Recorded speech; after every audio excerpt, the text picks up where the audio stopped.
In addition to bringing you the Thom Hartmann Program here on Free Speech TV and Video Media Online, we also have a whole set of ways you can interact with us and tools you can use to spread the word about the importance of democracy and the threats to it in our republic. First, there's your daily homework. Sue Nethercutt puts together a daily email newsletter that has a link to every story I discuss on the air, so you can find my sources and you can share them with your friends. It's free and you can sign up at thomhartmann.com. Second, I publish my daily take every day over at the hartmannreport.com website. That's also free if you want the daily 5 days a week rant in your inbox. No ads either. Third, we have the podcasts. There's the free 1-hour version of our daily show that's advertising supported. You can find that wherever you get your podcasts normally. And then there's also the podcast of the entire 3-hour show with no advertisements, and that's available by subscription over at thomhartmann.com. So check them all out at thomhartmann.com and hartmannreport.com.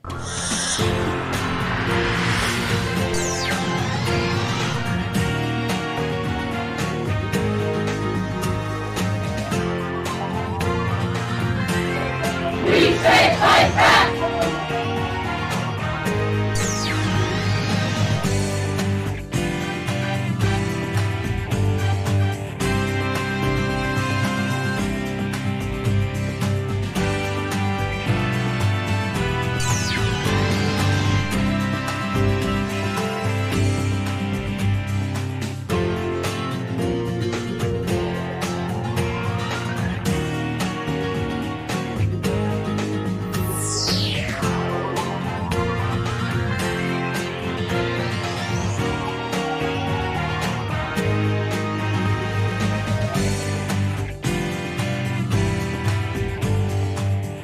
It was first published in 1993. This is from Chapter 1, titled Detoxing. Today's revolutionary need is to detox ourselves from the old, stereotyped political formulas from 20 or 30 years ago, without which we cannot deal with neocolonialism. A while ago, I was watching a Malcolm X Day program, and the main speaker ended by militantly reciting Malcolm X's famous phrase, "the ballot or the bullet." Haven't you caught the same thing? X, most fresh of all thinkers, is being turned into the equivalent of Lenin or Mao's corpse on ceremonial display. For when X threw down that slogan a generation ago, it was then timely and on point. Black people were struggling for freedom against colonial conditions, and most had neither the ballot nor the bullet. The militant question was which would be picked up.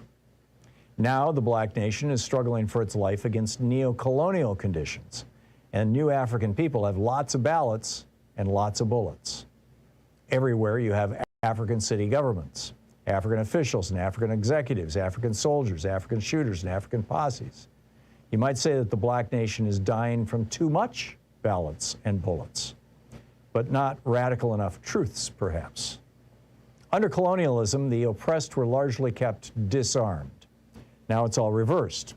Imperialism as a neo-colonial system races not to disarm, which is hopeless in this age, but to arm the oppressed in its own way, whether it's posses or paratroopers, children included, naturally. Feminists say women should get self-defense. Does that threaten imperialism? Then why is Smith & Wesson making the Ladysmith, a .38 subnose specially sized for women? Is the government of white men doing anything to stop women from owning handguns? The ranks of white women who've done so are over 15 million and climbing. Be real. In the Ivory Coast and Somalia, men and boys in rags and bare feet have AK-47s and grenades. In New York and Los Angeles, kids too young for learner's permits got Raven 258 or a Deuce, or maybe even a Tech-9. What's the firepower of the old Black Liberation Army compared to the Crips in Compton or the Jamaica posses just in Flatbush? Get the Uzi is successful slang because it plays off reality we all know. More than a few new African children say personally they got to be more afraid of black people than white people. So how useful is the liberal left habit of playing low to the crowd with old anti-colonial rhetoric? It used to be that dissing the white man was a crime or close to it, dangerous for sure, like life-threatening if a black man or woman did it. Now it's so tame that Fox or ABC give it to us as a sitcom. There's even some college courses on how to diss the white man.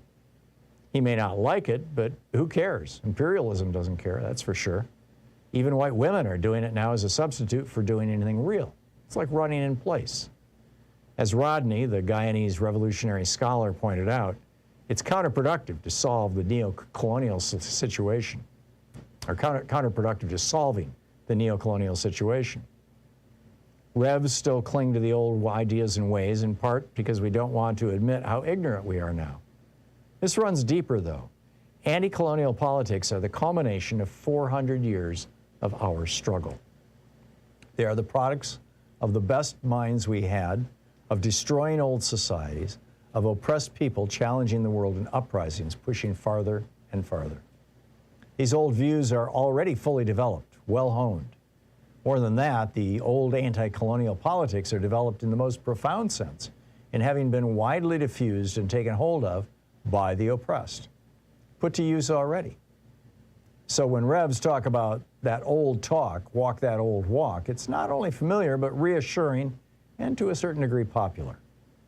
We all take for granted now that the anti-colonial consciousness and change.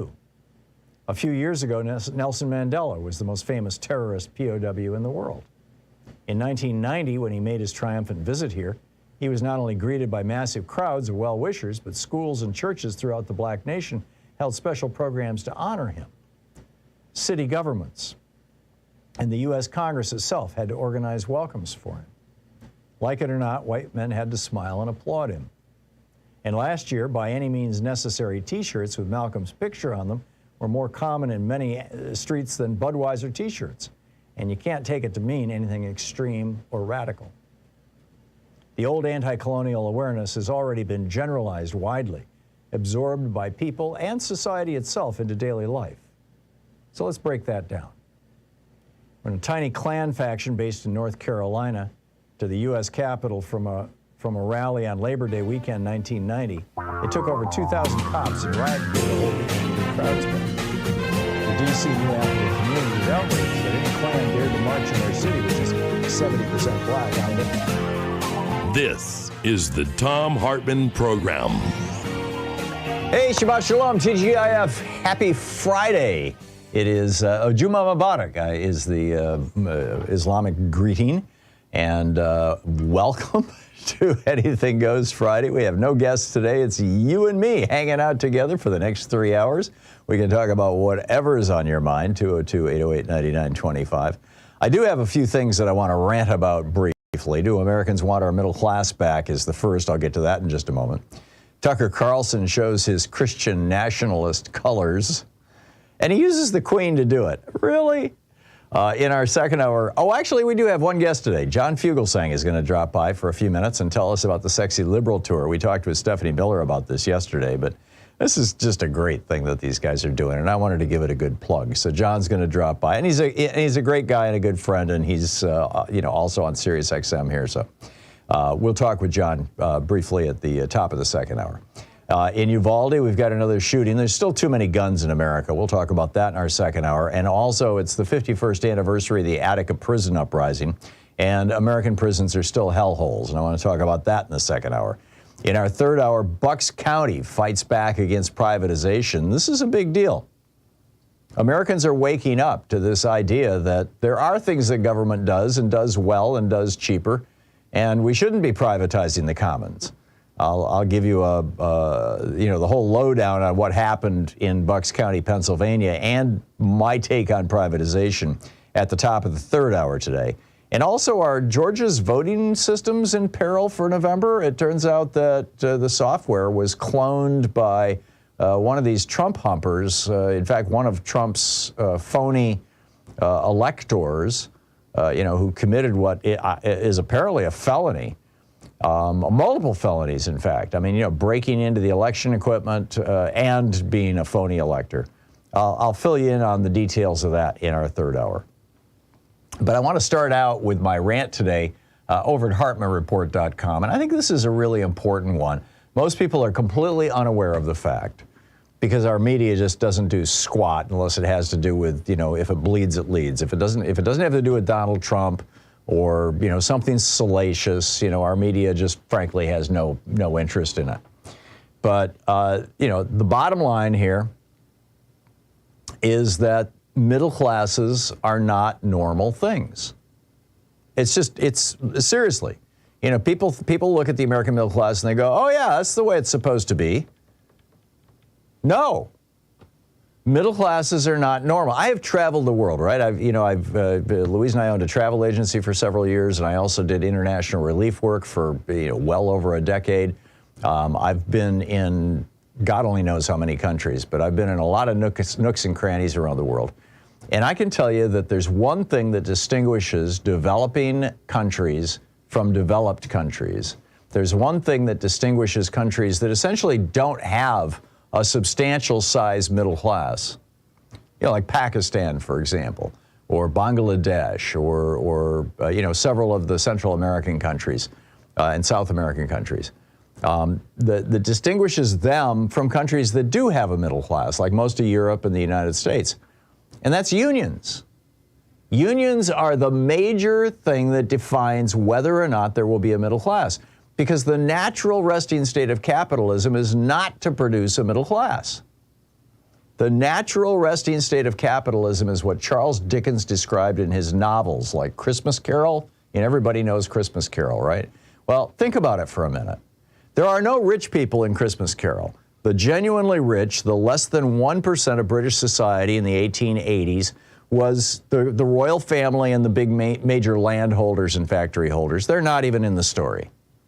But, the natural resting state of capitalism is you have a very small 1% that owns pretty much 95% of everything. Then you have a very small middle class. And Scrooge and Marley was passed away, but, so the company was called Scrooge and Marley, Inc. Scrooge and Marley ran a two-person company. Marley died, and Scrooge had to hire Bob Cratchit to do the bookkeeping. He had this little company with a single employee, in addition to himself. I guess you could say it was a two-employee company. That was the middle class. Scrooge was the middle class. The shopkeepers, the doctors, the lawyers, the barbers, the people who had a regular steady income and had some kind of protection in the marketplace. That was the middle class. It was fewer than 5% of the population in the United Kingdom in the 1880s. It was also fewer than 5% of the population in the United States at the same time. We had no middle class throughout the 1700s and the 1800s. I mean, we had one, but it was very, very small. So how did we end up with half of us being in the middle class? There's 65% of us before Reagan came into office. It's down to 45% now. Reaganomics has turned 20% of our middle class into the working poor, which is, of course, what Reaganomics was intended to do. But how did we get to that 65% by 1980? Starting in 1900, just 80 years earlier, at 5% of Americans being in the middle class. In 2000, the President's Council of Economic Advisors issued an annual report. They do this, every year.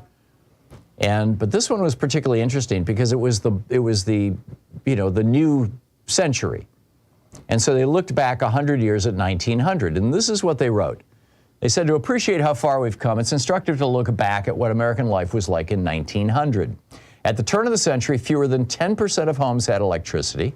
Fewer than 2% of people had telephones. An automobile was a luxury that only the very wealthy could afford. Many women still sewed their own clothes and gave birth at home. Because chlorination had not yet been introduced and water filtration was rare, typhoid fever spread by contaminated water was a common affliction. 1 in 10 children died in infancy. Average life expectancy was a mere 47 years. Fewer than 14% of Americans graduated from high school. Widowhood was more common than divorce because of the dire economic consequences to women of divorce. The average household had close to 5 members, and a fifth of all households had 7 or more, living in one house, sometimes in 2 rooms.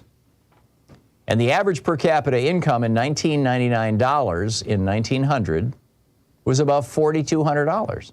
In other words, 95% of Americans lived in poverty.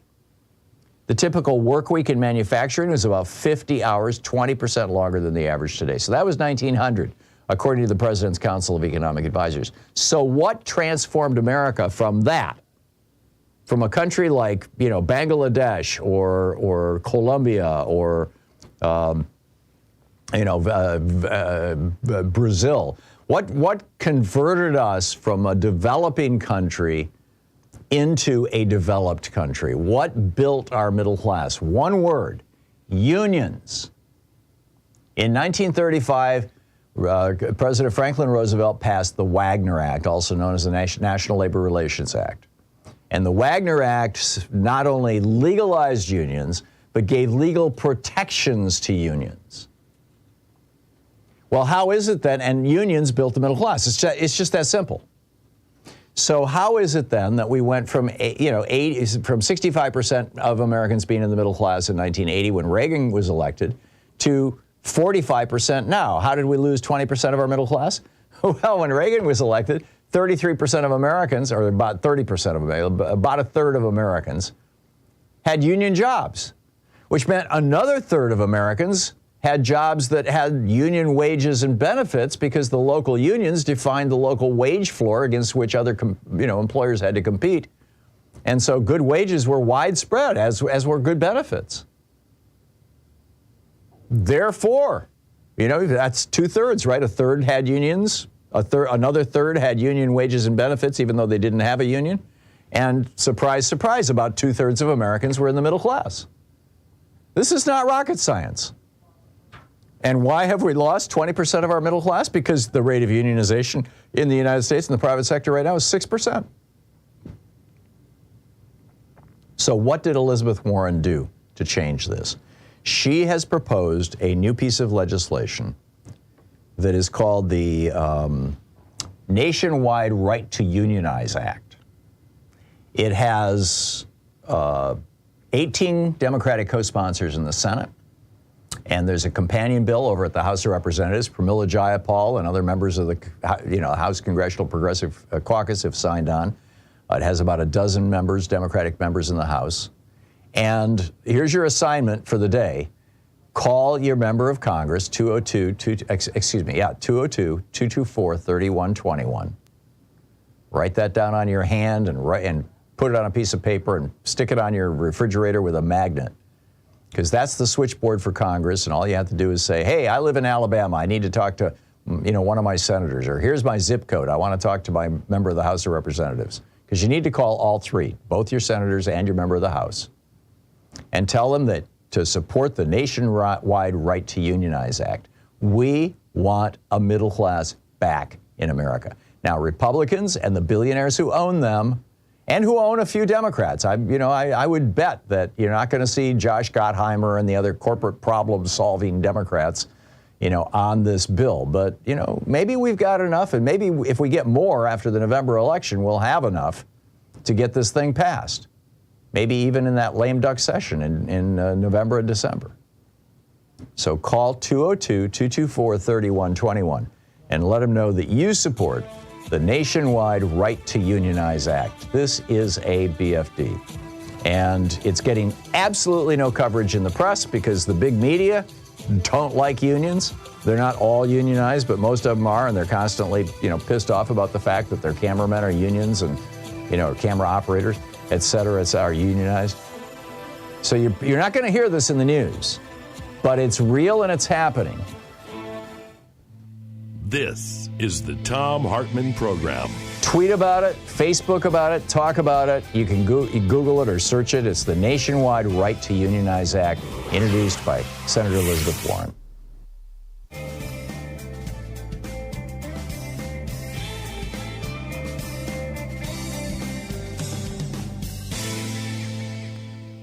And welcome back. Anything Goes Friday. Jeremiah in Coalport, Pennsylvania. Hey, Jeremiah, what's on your mind today? Hey, Tom. You're always telling us to check your registration. And I assume that if you check your registration and you've been purged, you just re-register. But I was wondering what we're going to do about, if you live in a state where there's a voter registration deadline. And Pennsylvania and Michigan, it's October 24th. Wisconsin is October 19th, and the election is November 8th. So what happens if you check October 24th, your registration is fine. You check October 25th, you've been purged. Right. What is your recourse? I would suggest when you check, and most states allow you to just check online, that you print a screenshot of your registration. Because what happens if it's after the voter registration deadline, and this does vary from state to state depending on the laws, but I believe the vast majority of states allow you to appeal the purge. And so what you would have to do is go in and prove that you're still you're still at the same address, and you still want to remain a registered voter. And bringing along a printout of your previous registration can't hurt. I mean, they should be able to look it up anyway, but it can't hurt.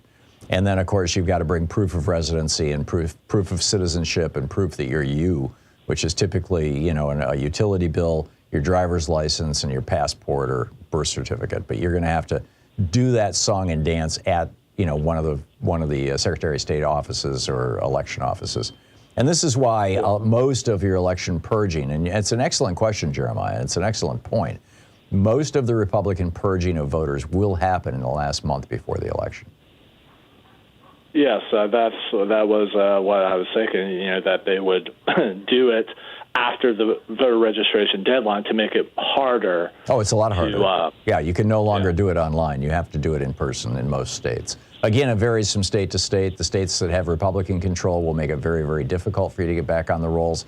The states that are typically democratically controlled will typically allow you to re-register or get back on the rolls. Ironically, I think it's North Dakota has same-day voter registration or no voter. No, they're the only state in the union that has no voter registration. You just show up to vote. You show a driver's license, prove that you live there, and boom, you're in. But other states, most of your democratically controlled states now have same-day voter registration, so you can even vote to register to vote on the day that you go vote. And so if you get purged because some Republican challenged your vote at some point, and it got taken seriously and you got purged, you could do something about it. I'm guessing in Pennsylvania you're not going to have that much of a problem. You've got a Democratic Secretary of State, but you never know. At the county level, you've got election commissions or the equivalent. The names vary from state to state again. But yeah, go ahead. I know Republicans control the state legislature in Pennsylvania. Right, but the legislature doesn't have the power to do this. It has to be done through the executive branch, which is the governor's office or one of the agencies that are part of the executive branch. And that's why, it typically happens in states with either Republican governors or Republican secretaries of state or both. But typically it's the Secretary of State. Jeremiah, great question. Thank you very much for that. Appreciate it. It's 21 minutes past the hour here on the Thom Hartmann Program, Talk Media for the rest of us. We'll be back with more of your calls on Anything Goes Friday, right after I tell you about Tucker Carlson in just a second. Stick around.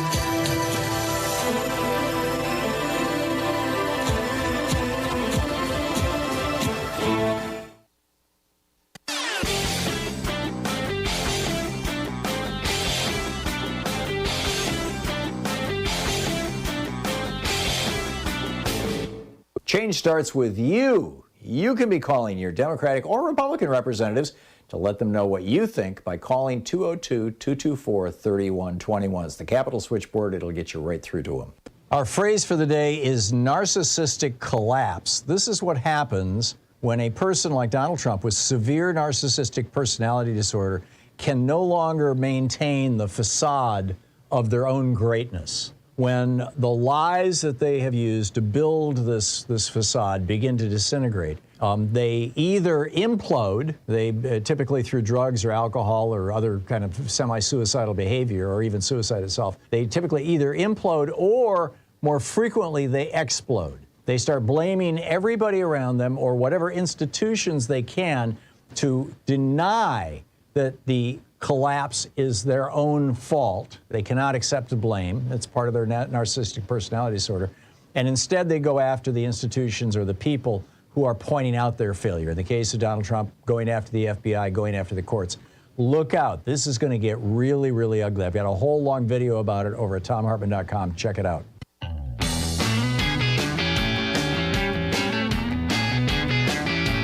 All righty, so yesterday Tucker Carlson did, it was not an entirely unreasonable homage to Queen Elizabeth II, but, talking about how, the empire evaporated, but the British, but Great Britain has not. And I think it's really important to note, I mean, the British Empire, at one point in time, led the world in promoting slavery, in exploiting other countries, in what's commonly known as colonialism, enforced by brutal, murderous strategies and techniques.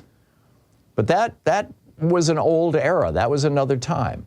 And I think you could argue that in her 70 roughly years on the throne, that Queen Elizabeth presided over the transformation of the British Empire, certainly pre-World War I, and she was not queen then, but definitely pre-World War II, and presided over the transformation of the British Empire from this brutal, exploitative, worldwide, octopus that was sucking dry other countries, into the modern British Empire, which is an egalitarian society with a largely progressive, I mean, by the standards of the United States anyway, a national health service and good social safety net and all those sorts of things, into a modern, liberal democracy.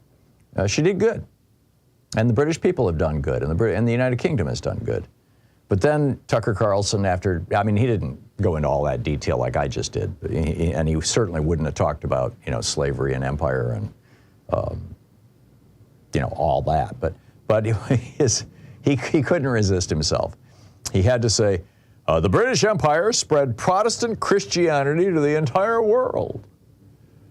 Well, sort of. I mean, the Church of England is around, the Anglican Church, but I think Martin Luther did probably, he didn't do the spreading, but Martin Luther with his theses nailed to the door of the church in Coburg, had probably a bigger influence than Henry VIII. Although, I don't know, I suppose you could debate it, but still, spreading Christianity around the world is like the most important thing the British Empire did? I'm not with you, Tucker. I'm just not with you. I do think, and it's fascinating too. I used to teach seminars on neurolinguistic programming and communications. And I remember doing an NLP seminar in the UK, and one of the pieces of the seminars that I was teaching in the United States involved getting everybody to kind of sing along. And it's a whole long story about why, but anyhow. Trying to do this in the UK, people just were looking at me like, what, are you crazy? And I'm like, didn't you sing together in school or in church? And they're like, we don't go to church here. And it suddenly hit me. I grew up in a society where, at least half my friends went to church. I went to church growing up. And these people I was teaching in the UK did not. And it was like, whoa, well, that's fascinating. That's absolutely fascinating. Most of the rest of the developed world has, they use churches. They don't proclaim atheism or like that, but they use churches mostly for weddings and funerals, ceremonial stuff. And that's a really appropriate use for a church. But, Tucker thinks it's all about spreading Protestant Christianity. Yeah, gung-ho. We'll be right back with your calls. You're listening to the Thom Hartmann Program. Call 202-808-9925. It is Anything Goes Friday. I'll be picking up your phone calls right after this break.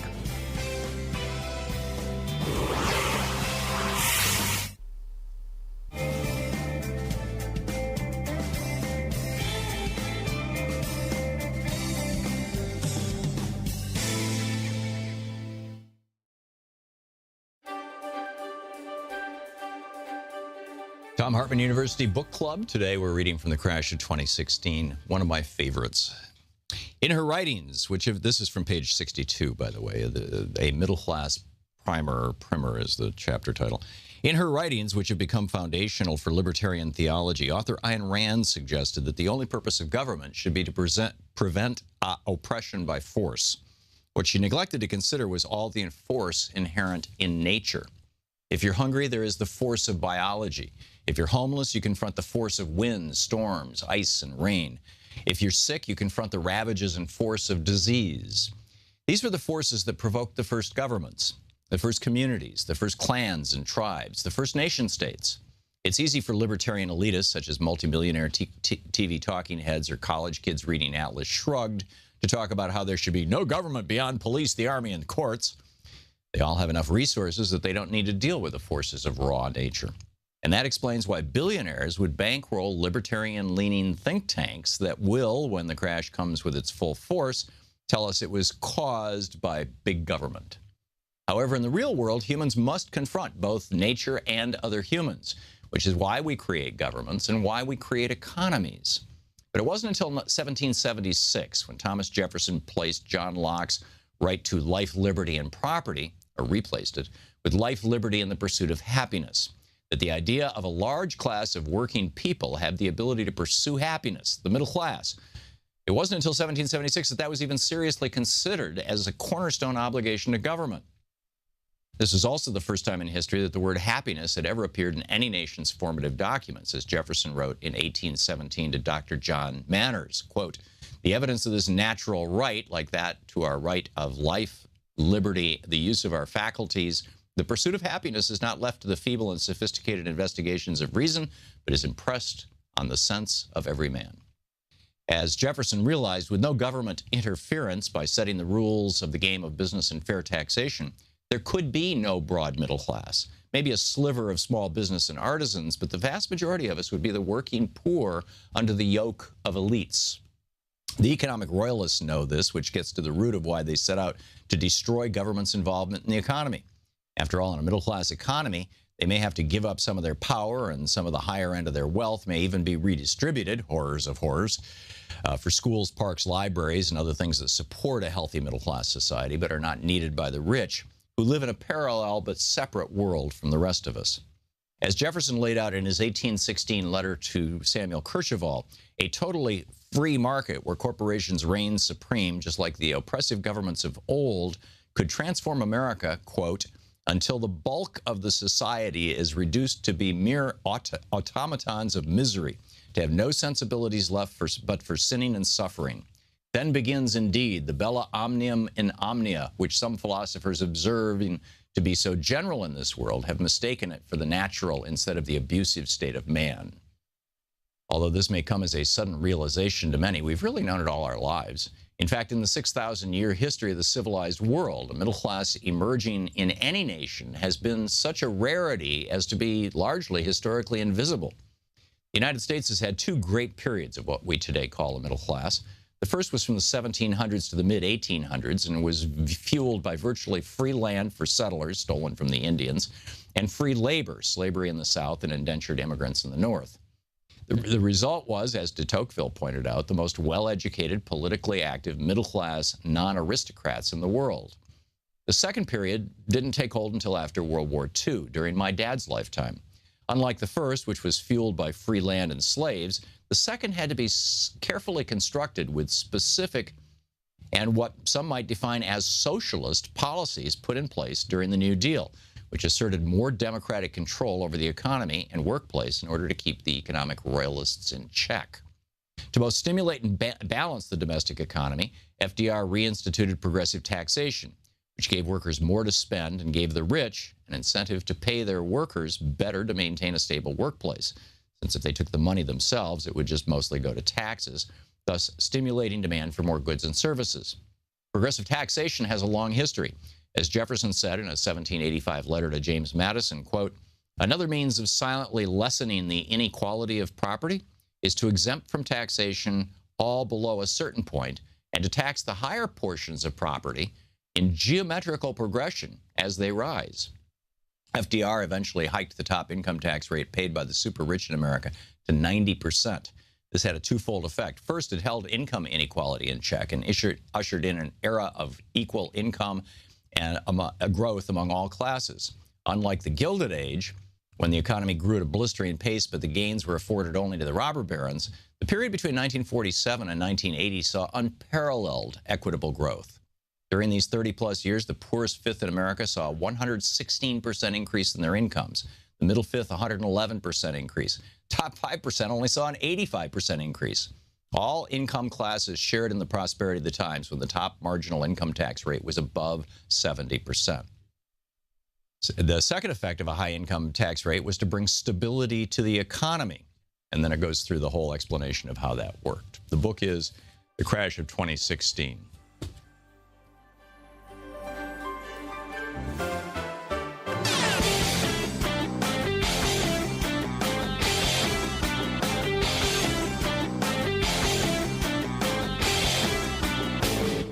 Hey, thanks so much for sharing our program and for reaching out to our stations and sponsors and letting them know that you're listening. It really means a lot to us. Welcome back. 34 minutes past the hour. King Charles III. Boy, does it sound weird to say that. King Charles III will soon be giving his first address to the British people. We will not be carrying it live here, but I'll tell you about it, after it happens. I mean, we're not the British people, right? But, God bless them. And God bless the king. I got an email this morning from Nigel, who works with us. He's our webmaster. Nigel and I have worked together for over 30 years. And we're very good friends and, longtime co-workers, as it were. And he ended the email underneath his name. He said, "God save the king." And I thought, oh, isn't that sweet? That is so British. And, well, whatever. So let's pick up your phone calls here. Russ in Hickory Hill, Illinois. Hey, Russ, what's on your mind today? Yes, Tom. What I want to tell you is people in Florida probably can say this. There's a guy running for a Senate seat in Florida. He's talking to DeSantis. Now, get this. He wants to pass a law that'll be like stand your ground. You can kill an FBI agent, and they can't come into Florida and arrest that guy because we just passed a law that said so. And I'm thinking, I don't think the FBI is going to stand for this. I mean, this is how whacked out they are, Tom. They're just telling you can kill an FBI agent in Florida because we just passed a law that said so. So the original stand your ground law that they passed in Florida was largely intended to let white people kill black people with impunity, as we saw it play out with George Zimmerman and Trayvon Martin. You're saying that they've got an update to the stand your ground law that allows people to kill cops? I'm skeptical, for Russ. A Senate seat. Oh, it's not actual legislation. It's just some wackadoodles No, but idea. He's talking to DeSantis. If he wins, they're all getting together thinking about passing this law. Oh, because they're all pissed off at the FBI because the FBI has outed Donald Trump's most recent set of crimes. Well, they want to make sure that you can't come into the state and prosecute them. And I'm thinking, amazing. I don't think the FBI is going to stand for that. Or the government that don't. I suspect you're right, Russ. Russ, I think you're right. We'll see where it goes. But again, it's another symptom of how insane the GOP has become, and how they're just like part of the Trump cult. Thanks for the call. Jeff in Fort Dodge, Iowa. Hey, Jeff, what's on your mind today? Yeah, good morning, Tom. I'd like to talk about Rick Scott's 11-point plan in it to get rid of Social Security and Medicare. Yeah. And I was thinking about rural Iowa here and all these little small hospitals in the Midwest where the lifeblood of the community is their small hospital and their public education school. Mm-hmm. And Rick Scott wants to do away with all of that. I mean, this is the Republican wet dream is, no more anything. Yeah. Everything is privatized. But how much of that, by cutting Medicare and Medicaid, how much of that goes to these little rural hospitals? Because Iowa has a gigantic, senior population. And what would that do to those little rural hospitals? Like I say, I think the lifeblood is their school and their little hospital of the community. It would wipe them out. It would wipe them out, Russ. Or Jeff, excuse me. It would be devastating. I'd love you sometime to go into a rant about that. I try to talk to seniors that vote Republican, and all I get from them is, oh, they wouldn't do that. They can't do that. They can't do that. And I'm going back, well, that's what they said about Roe versus Wade. Yeah, and they've been trying to do it ever since 1935 when we first got Social Security. They've been calling it socialism and communism. And I mean, they've already privatized half of Medicare Well, you know, they would do Social Security in a heartbeat if they could. They absolutely would. Our Governor Kim Reynolds, you know, she's on a big march to privatize and give public school money to private schools, and she's going to purge anybody out of her party in the Iowa state legislature that doesn't support her. Yeah. And it's like...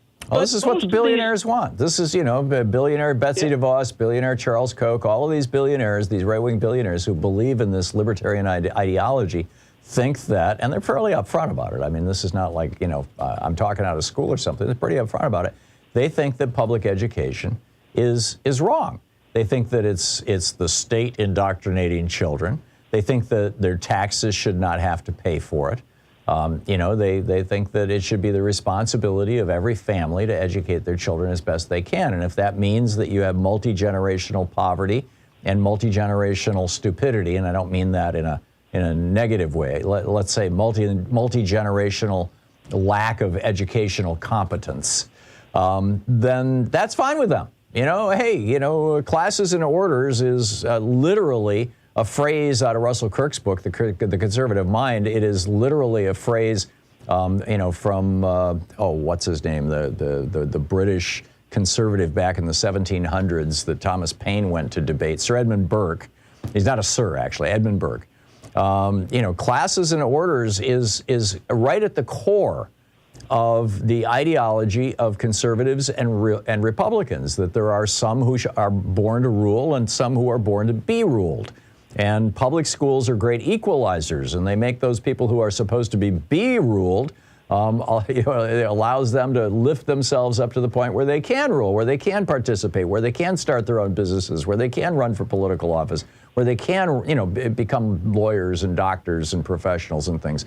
And that's not something Republicans want. They want a large body of working poor people who will just keep their nose to the grindstone, shut up, go away, you know, stop demanding unions and all this other stuff, so that the rich buddies who own them, they're rich, you know, the morbidly rich billionaires who own the Republican Party, can walk away with basically no taxes. Excellent idea, Jeff. I'll put that on my list when if I remember at the top of the hour for a possible future op-ed over at Hartmann Report. You know, the impact of Rick Scott's plan on these small local hospitals all around the country, because it will destroy them. You know, I lay out in my book, The Hidden History of American Healthcare, how when in 1967, when Medicare was put into place, Medicare required hospitals to be racially integrated. And all the hospitals were like, okay, cool, no problem, because they figured they could just BS their way through it, like they had through all the, you know, through Brown v. Board and everything else.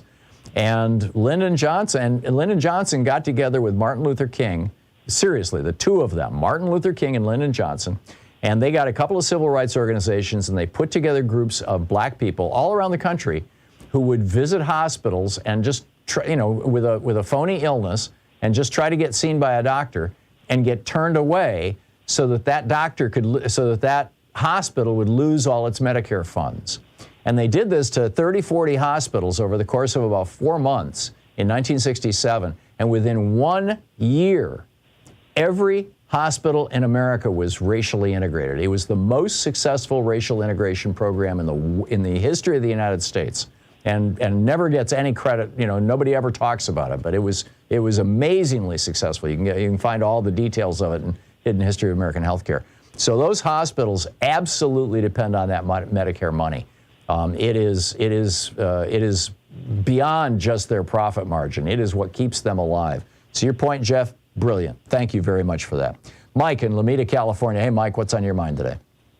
Hey, Tom, and by the way, you know, the fastest integration in Texas back then was the hometown of Lady Bird Johnson, because LBJ called him up and said, Lady Bird's going to be there in 3 days, and we better see that hospital integrated. Oh, really? Yeah. I don't remember where I heard that, but it was an authoritative source. Yeah, I'm not surprised.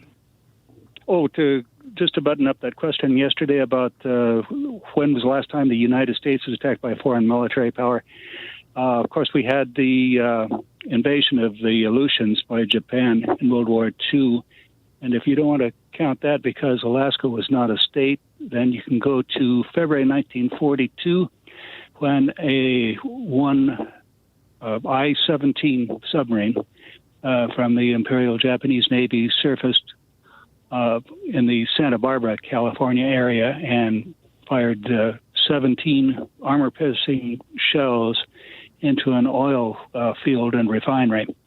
Oh, really? I didn't know about that. I knew about the balloon-borne firebombs that the Japanese dropped on the forests here in Oregon and in Washington State that got covered up again. But I didn't know about the submarine.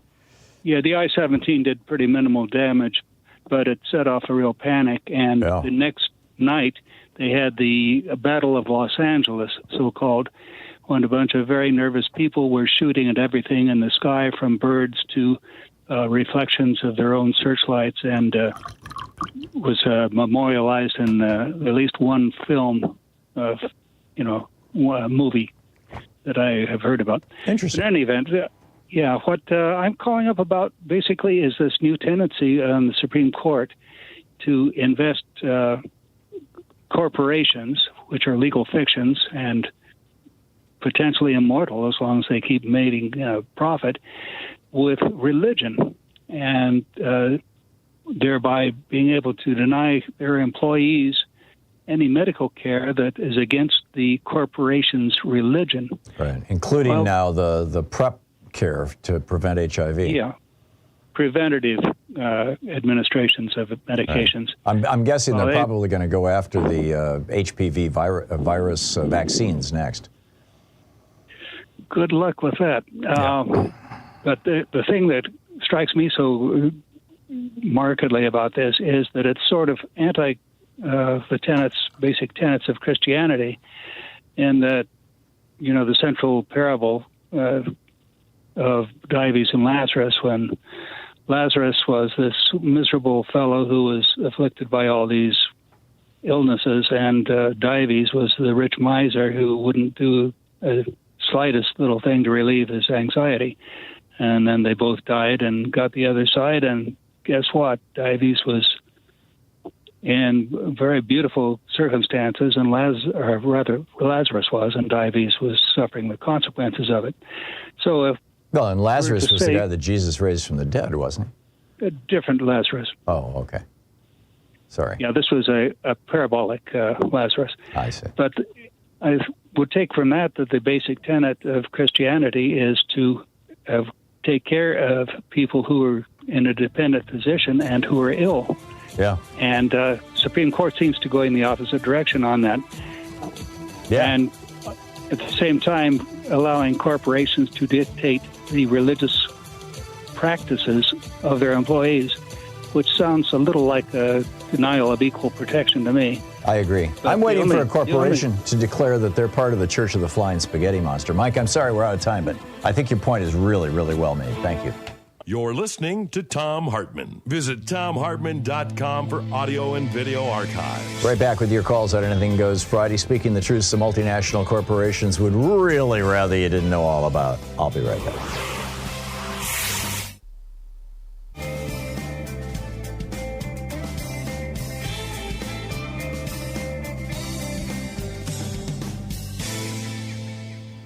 And welcome back. Nicholas in San Cristobal, Mexico. Hey, Nicholas, what's up? I'm actually in Lexington, Kentucky. Oh, cool. I'm going to go quick here if I can. Yeah, well, I don't know how great it is. Kentucky, please. This is Mitch McConnell turf. I traveled Tuesday. There's a point to this. And I'll say it first because I sometimes get cut off because I'm so long-winded, although I try not to be. The point I'm making is we got to do everything we can between now and November to talk to everybody we can, get the vote out, talk to people, everybody you run into. I traveled 21 hours on Tuesday. This was after a very serious, I'm sorry to say, fall I suffered 2 weeks ago. Nothing broke, but wow, I am a mess and required a lot of assistance. There's a point to this as well. You have shaken body syndrome. Army of what, by the way, rest in peace, Barbara Ehrenreich. Yeah, about to, 81 years old. That so bummed me out when I read that obit in the early morning. The whole day I was like, oh no, a voice we need. But the people she referred to sometimes as the invisible workers in America, in nickel and dime, And so I was dependent on all these people, and I'm very chatty. I'm easy to talk to. When I tell people I want to know how they're doing, they actually believe me because they get it from me, right? You understand? Mm-hmm. So they're so ready to talk, to tell you. These people, almost all of them are working 2 jobs. They're still not making it. Many of them are single women. Some are single men. Are you talking Everybody folks in the hospital complaint. or just people you're running into as you travel? No, through the airports traveling for those 21 hours. Right. I was talking to everybody, food servers, wheelchair attendants, airline people. I mean, and I got to tell you, the discouragement is palpable out there. Yeah. They don't know what to do. So many of them, I hate to say it, are not going to vote, or at least we're not planning on voting until I got finished railing at them about how much it really does matter, and that although the Democrats may never be able to give them everything they want and deserve and need, they're a hell of a lot better than the GOP, which is simply out to destroy their lives mostly. They don't have health care, and on and on and on. A lady next to 40-year-old Latina attorney from Atlanta, from Mexico City. She was flying after visiting her mother. She's moving back to Mexico because her little daughter was spit on in the Catholic Church, and the assistant priest at the church told her he did not want her driving her BMW to service anymore because it was upsetting the congregation because she was doing better than they were. Wow. I mean, this stuff is everywhere. Once you start talking to the so-called invisible workers upon whom we all depend so much, these people deserve so much better than they're getting, and they don't believe the Democrats are going to help them.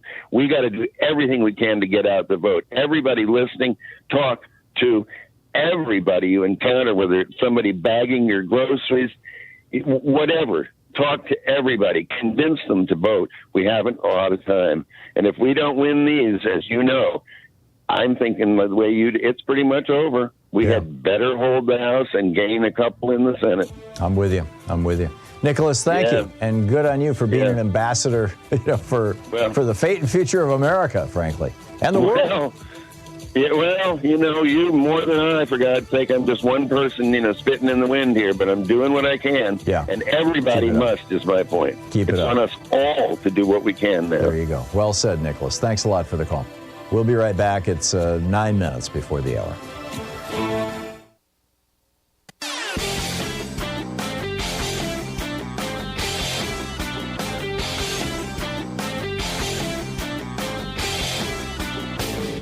Share the Thom Hartmann Program with your friends. We're available on SiriusXM, Free Speech TV, Pacifica, commercial stations nationwide, YouTube, Twitter, Facebook, on the Thom Hartmann app, and you can even tell your smart speaker to listen to the Thom Hartmann Program.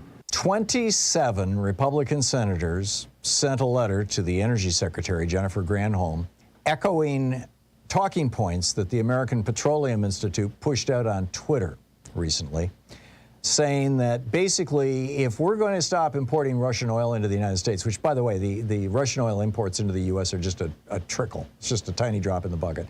If we're going to stop doing that, we need to, and these are some quotes from the API Twitter, we need to unleash America's energy.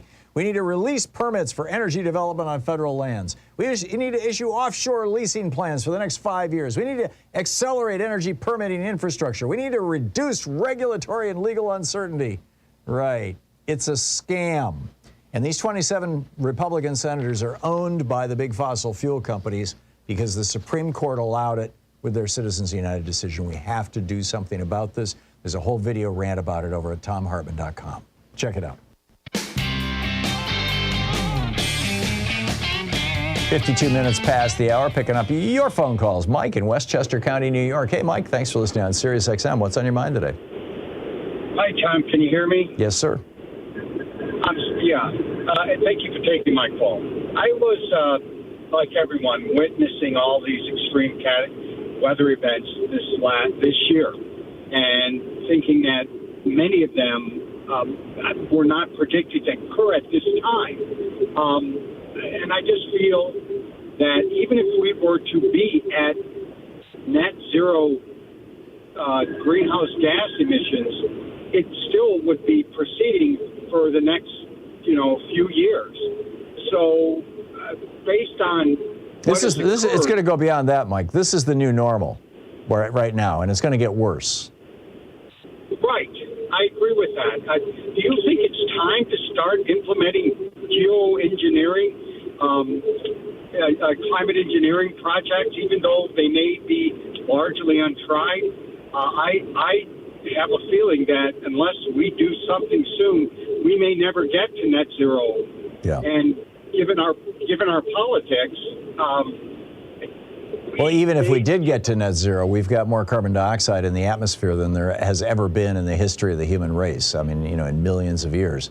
So, we've got to do something about this. The problem with geoengineering is it's such an infant industry, in large part because the fossil fuel industry lied to us for 60 years about what they knew about what was coming. And so we didn't prepare. We didn't get ready. But, this carbon capture and storage technology up to this point has been largely a scam. It's never been demonstrated to work at any kind of commercial scale, but that doesn't mean it's not possible. I mean, you could have said the same thing about solar panels in the 1950s.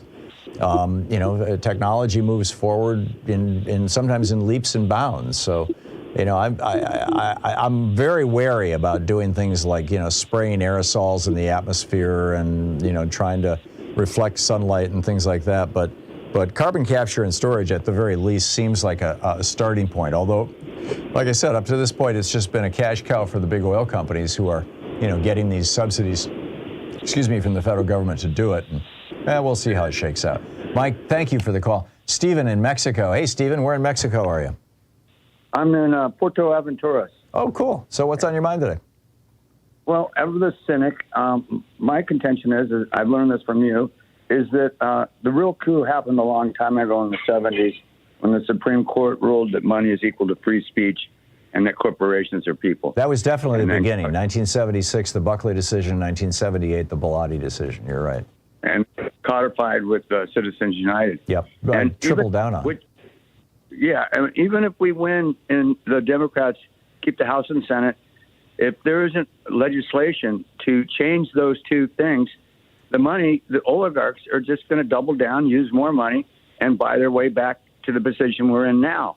So it's just not this election. It's changing the Supreme Court, making Congress has to make laws that it's illegal to bribe politicians, and corporations aren't people.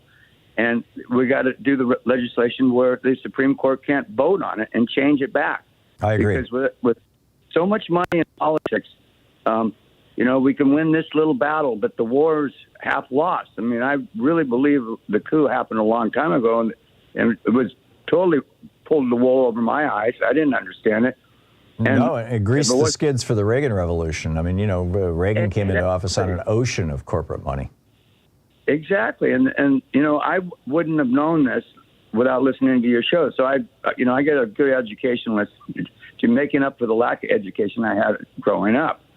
But how do we get that message out that it's not just a one deal this fall? Right. And I do believe if we lose this fall, forgive the interruption, Stephen, but we just have 15 seconds.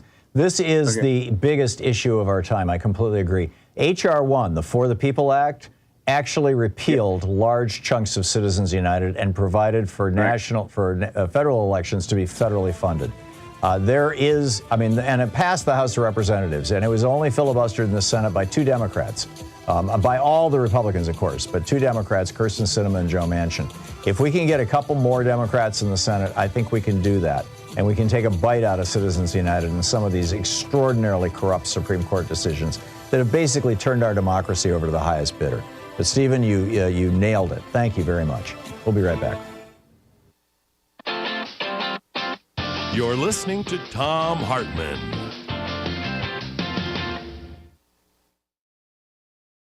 In addition to bringing you the Thom Hartmann Program here on Free Speech TV and Video Media Online, we also have a whole set of ways you can interact with us and tools you can use to spread the word about the importance of democracy and the threats to it in our republic. First, there's your daily homework. Sue Nethercutt puts together a daily email newsletter that has a link to every story I discuss on the air, so you can find my sources and you can share them with your friends. It's free and you can sign up at thomhartmann.com. Second, I publish my daily take every day over at the HartmannReport.com website. That's also free if you want the daily 5 days a week rant in your inbox. No ads either. Third, we have the podcasts. There's the free 1-hour version of our daily show that's advertising supported. You can find that wherever you get your podcasts normally.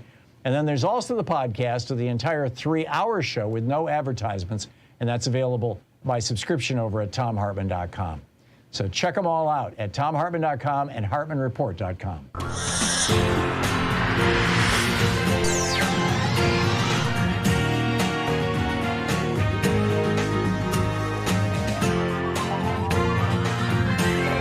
We say fight back!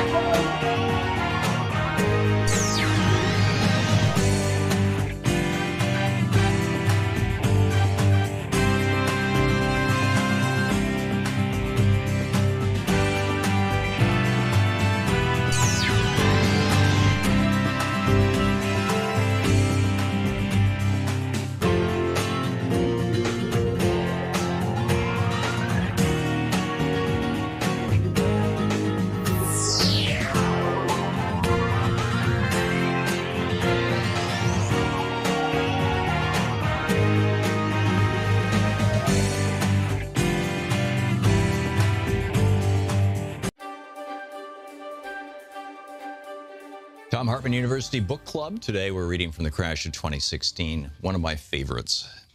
In her writings, this is from page 62, by the way, a middle-class primer is the chapter title. In her writings, which have become foundational for libertarian theology, author Ayn Rand suggested that the only purpose of government should be to prevent oppression by force. What she neglected to consider was all the force inherent in nature. If you're hungry, there is the force of biology. If you're homeless, you confront the force of winds, storms, ice, and rain. If you're sick, you confront the ravages and force of disease. These were the forces that provoked the first governments, the first communities, the first clans and tribes, the first nation states. It's easy for libertarian elitists, such as multimillionaire TV talking heads or college kids reading Atlas Shrugged, to talk about how there should be no government beyond police, the army, and courts. They all have enough resources that they don't need to deal with the forces of raw nature. And that explains why billionaires would bankroll libertarian-leaning think tanks that will, when the crash comes with its full force, tell us it was caused by big government. However, in the real world, humans must confront both nature and other humans, which is why we create governments and why we create economies. But it wasn't until 1776 when Thomas Jefferson placed John Locke's right to life, liberty, and property, or replaced it, with life, liberty, and the pursuit of happiness, that the idea of a large class of working people have the ability to pursue happiness, the middle class. It wasn't until 1776 that was even seriously considered as a cornerstone obligation to government.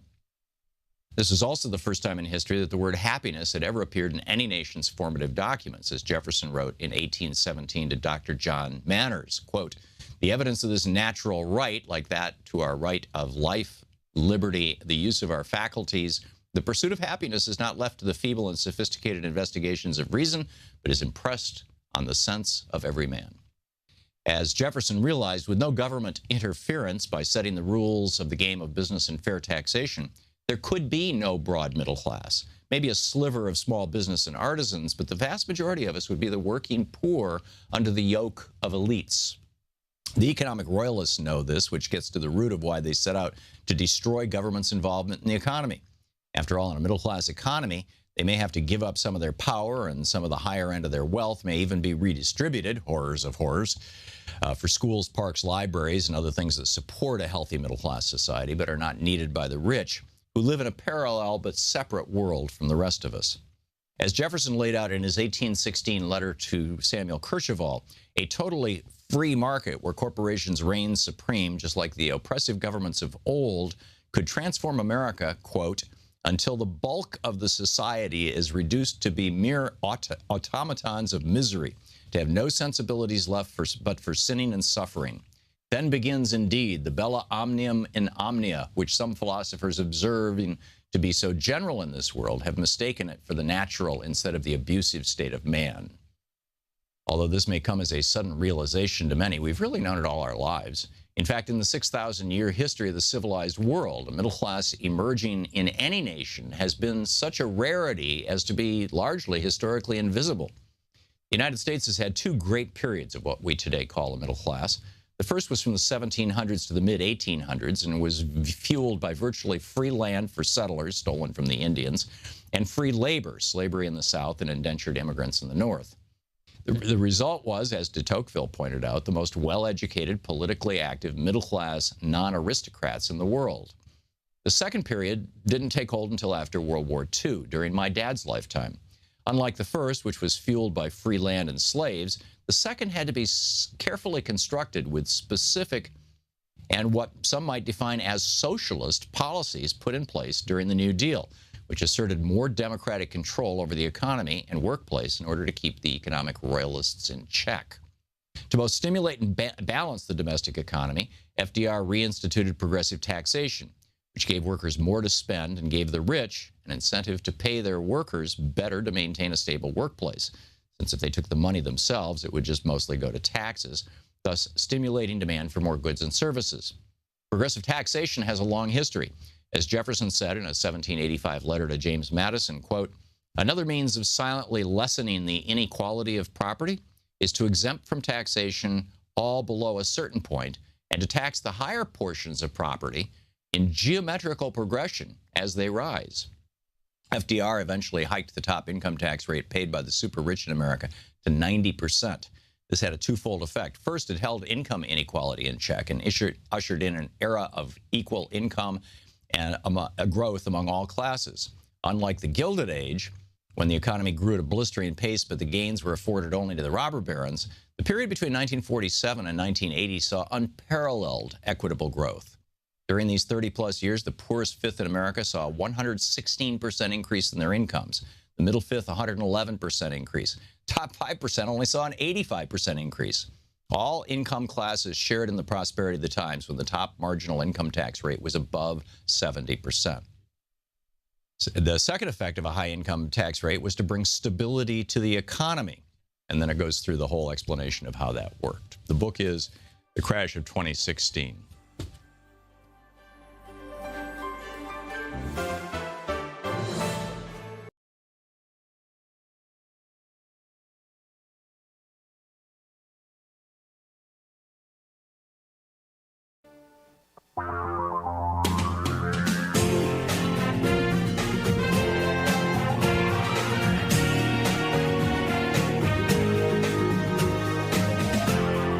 This is the Thom Hartmann Program. Welcome back to the second hour of our program. I mentioned yesterday when we had Stephanie Miller on that the Sexy Liberal Tour is on the road again after all this COVID craziness for the last couple of years.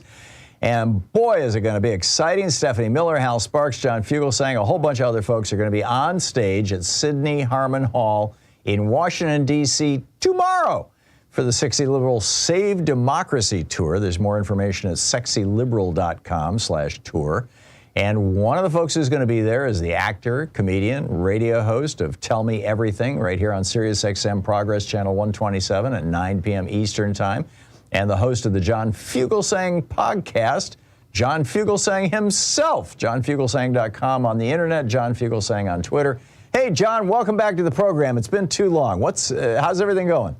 Tom, it is such an honor to be back on your show. As you know, I think you are the greatest hero to progressives, next to Liz Cheney. Really, when I think of liberals, I think Liz Cheney and you, Tom. That's where it's come to. God bless you, John. We wait 20 years, Tom. We wait 20 years to see a Cheney get punished for lying, and instead we see a Cheney get punished for telling the truth. It's just a beautiful kind of world we live in. It really is wild, isn't it, John? So tell me about the Sexy Liberal Tour. What, your involvement in it, what people should expect, what's the deal here? Well, first off, you should know I play the role of tour myself. Stephanie Miller and Hal Sparks play the role of Sexy. This is a tour that I talked Stephanie Miller into doing 10 years ago. We began it back in Madison, Wisconsin in 2011 at the height of the incredible union uprising against their former governor. And it just sort of took off. And over the last 10 years, we've done it a lot some years, sparingly other years. We've been joined on stage by everybody from Lily Tomlin to Martin Sheen, from Nancy Pelosi to Pramila Jayapal to Rob Reiner, Ted Lieu. We get lots of great comics from Aisha Tyler and Margaret Cho and Daryl Hammond have all done the tour in the past. We're coming back to D.C. to Sidney Harmon Hall for our first show on the East Coast in 4 years this coming weekend. And it's the first time we've done a show with the original tour lineup of Stephanie Miller, Hal Sparks, and me. Glenn Kirshner is going to be one of our very special guests. And it's really what officially kicks off midterm season, Mr. Hartmann. Midterms begin with a big party where I get to do a lot of material about a lot of people who really deserve it. That's great. We need to laugh. That and is absolutely it's an incredible show. It's for everyone, Tom, who felt weird having an Obama bumper sticker on their car when they went to their job or their church. It's amazing to see a 2,000-seat room and people being like, oh my God, there's no red hats. We're all somewhat on the same page here. So it's always a big party. Sexyliberal.com/tour is the website if you want to sign up and be there or be square this weekend in D.C. John, on a more serious note, I'm curious, you do a show here on SiriusXM also, and get a lot of feedback from your audience and whatnot. What in your mind is the number one issue in America right now? Wow. Let's go with the light chat. I mean, getting private money out of politics, I guess, would be the square root of everything. Having publicly funded elections would certainly start to do something about poverty and voting rights and climate science. I'd love to see just legalized bribery be taken away. So that's my big macro issue right there, Tom. In the meantime, I think it's all about turnout for the landscape we have. And you tell your listeners all the time, and I'm one of your loyal listeners, when there's high turnout, Democrats do better. When there's low turnout, the status quo always benefits. So my solution is we clone Stacey Abrams 49 times and give every state their own Stacey Abrams, and we'll finally see some movement going. Did you see the New York Times trash talked her yesterday or the day before, with one of their typical, well, some Democrats are concerned about the candidate that they have. Oh, my God. And they quote these. It's just bizarre. I mean, she is so good. So good. But again, that's the New York Times. You know this. The media is not liberal. The media is terrified of being called liberal. Yeah. And the New York Times will never stop doing what CNN and cable news does all too often, constantly chasing a Fox News audience they will never get. Yeah. Yeah, you're absolutely right, and it's an absolute screaming tragedy, and it's so wrong. I mean, it is just so wrong. Look, they should take on Democrats. I don't want to see, it's not a liberal media. If you rubber stamp everything Democrats do, you should hold Democrats' feet to the fire and challenge them. But this whole both sidesisms, Tom, it's just gotten insane. Our mainstream media now, I'll tell you, Tom, this is your mainstream media. Can you believe how far these two extremes have gone? What about real America? The far right, you've got white nationalists who want more guns and have armed overthrow of the government, and these whack jobs on the far left, they want to give health care to everybody. It's insane, Tom. You got fascism on this side and let women have control of their own bodies on this side. I don't know what to think anymore. Exactly. Well, great imitation of the New York Times. Very well done. These nut jobs on the right, Tom, why they want to sunset Social Security and Medicare. They want more guns. They want fascism and civil war. And these nut jobs on the left want Medicare to cover vision, hearing, and dental. Both sides do it. Yeah, although, sadly, they're going, many of them are going into other areas, but trashing trans people and things like that are not issues that are well understood by most Americans, frankly. And so it's kind of low-hanging fruit for them. But that's the trick when we're talking about revoltingly fake Christianity, and you're one of the few broadcasters who does that well. Jesus, whether you believe in him as a literal figure or just the original innocent brown-skinned man executed by the state or a myth, Jesus always fought for the marginalized people. Whoever was down, that's who he stood up for. Lepers, prostitutes, despised foreign minorities like Samaritans. Trump Christianity, the modern GOP, it's all about punching down and trashing the marginalized, whether it's trans kids who want to use a bathroom they're comfortable in, trans soldiers who want to serve this country.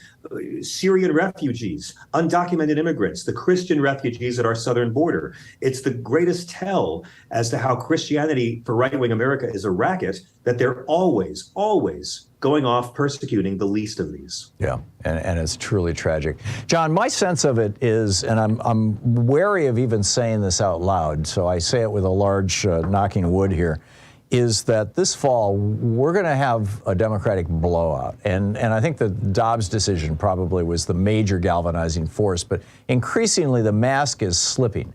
You know, the whole gods, guns, and gays thing that has worked so well for the Republican Party since the Reagan Revolution doesn't seem to have the potency it did.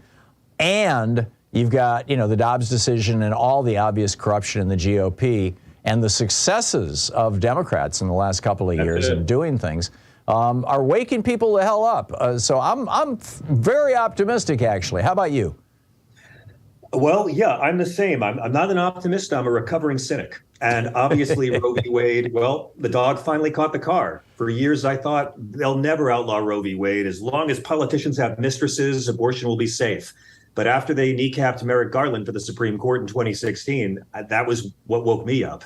Yeah. And so seeing how they finally did it, and they're reeling from how incredibly, historically unpopular taking rights away from Americans are in a country now where women have fewer rights than their mothers or their grandmothers, that's going to drive turnout for the next several decades. But you also nailed it. You have this Inflation Reduction Act, which is huge. I mean, drug prices are going to get cheaper. The CHIPS and the Science Act, which was huge for American manufacturing. The PACT Act, the first gun control bill in 3 decades.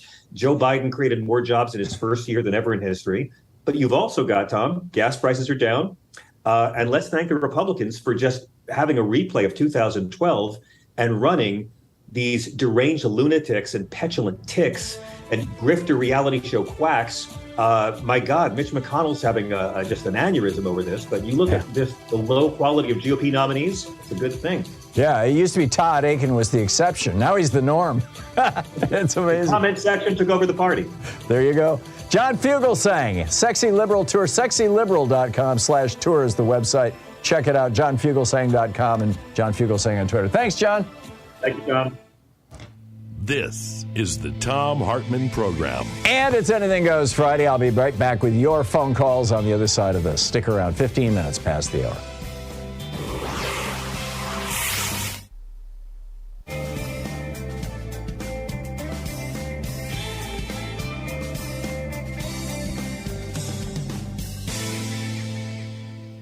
And welcome back. 15 minutes past the hour. There's an Anglican pastor who's giving a speech right now, and he looks so much like Joe Scarborough that I was like, I did a double take looking at the TV. Anyhow, picking up your calls, Lynn in St. Paul, Minnesota. Hey, Lynn, what's on your mind today? Hi. Preface this with I appreciate everything that and all the leadership that the progressives have brought to us. But it's my perspective that the 2016 election and the 2020 election were dominated by the discussion of Medicare for all or no. And, 2016 had a lot of primarily Hillary's a bitch stuff, too. But when you emphasize those issues and focus on them, and they're predominantly what you were talking about, you have a situation where abortion is not talked about. Now we have a Supreme Court that's in there probably for 40 years, and that's not going to, that issue isn't going to change. Mental illness, I had a life-threatening episode of mania and depression, and so when my son came home from Iraq, and he was out of work for 19 months, he told his wife it was just as bad as going to war. And I'm terrified that, the genes are going to show up with him, too, especially being triggered like events like that. When you talk about prisons and homelessness, half of the populations of each of those are mentally ill people. Yeah. That did not get discussed until we had a pandemic. What do you think would be the solution to this, Lynn? I don't honestly know. I mean, we've got yesterday we weren't directly attacked, but basically harassed by mentally ill homeless people just trying to eat in a restaurant outdoors. How does society deal with this? Well, one thing that's good, there seems to be a little movement on more hospital beds for people who are mentally ill. So you're talking about bringing back and expanding our network of mental institutions? Yes. Mm-hmm. And but I mean, just the fact there's room for people with acute episodes right now. Yeah. That's good. But yes, the mental institutions need to come back. There are group homes for people who have issues with mental capacity. Which is kind of a whole different thing. That, people. But I mean, they have special needs. Sure. And they're being taken care of. Right. And But it's not the intellectually impaired, or whatever the appropriate phrase is these days, who are, making up the majority of the particularly problematic homeless population in the United States. That's mostly, I think, people who are paranoid schizophrenics, right? An awful lot of that. So I just don't know what to do about it. Lynn, I'm sorry we're out of time, but thank you for the conversation. It's been fascinating. And 19 minutes past the hour, we'll be back with more of your calls on Anything Goes Friday right after this.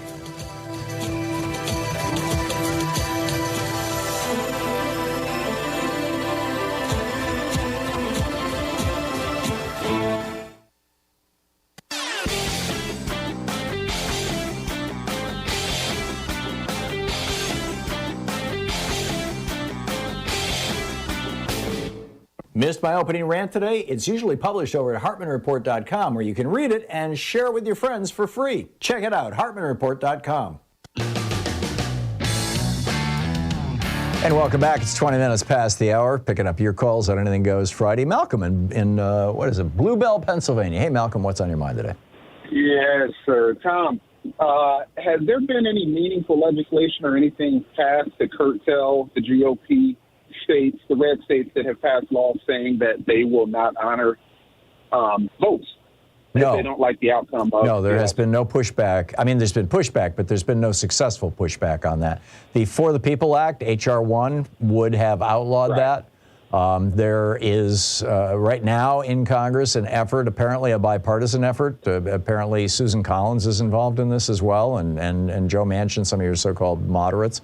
I call them basically sellouts, but whatever. To amend the Electoral Count Act of 1880, whatever the year was, I think it's 1887. Oh, okay. And that was the law that the Trumpies were going to try and use to steal the election. I'm guessing that law will probably be amended long before 2024. Pardon me, and possibly even before the end of this congressional session, because they haven't introduced the final legislation yet. They're still fighting about it, so we'll see. But no, nothing has been done, Malcolm, sadly, and something needs to be done. I think you raise a really important point. Lou in Pueblo, Colorado. Hey, Lou, what's on your mind today? Hey, Tom, I was just gonna. Just a quick update. Mm-hmm. Remember, I called in a while back about using ammonia in ships. We're now at 70%, it'll be 100% next year, zero emissions in diesels. But what I was going to call in about was Nixon's wage price freeze. It was actually just a wage freeze. It was August 15th to 1971, which I just looked up, lasted 90 days. It actually worked because of the psychological effect.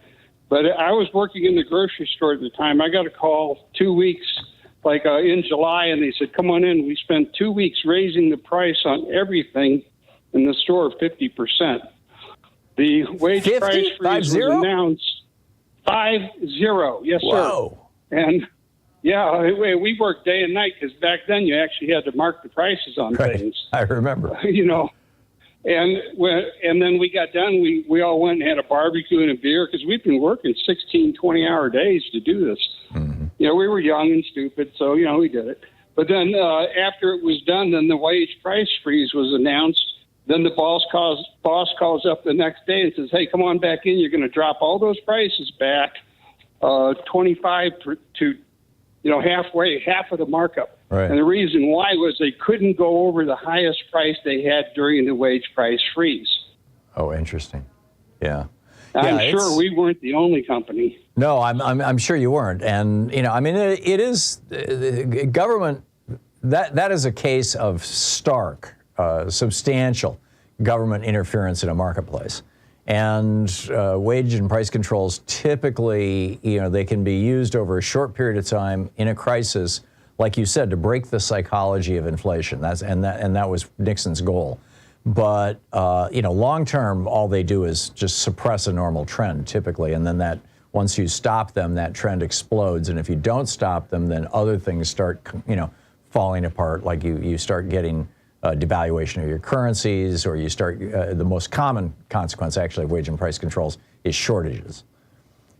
You know, because. Well, it was actually bumped inflation way up. Yeah. And the biggest thing that helped inflation was getting off the gold standard. And he put on import duties. Well, and he devalued the dollar twice. He did it in 71 and 73, and both times by 10%, which wasn't immediately felt in the United States, but did have a long-term, inflationary impact because the dollar was worth 20% less.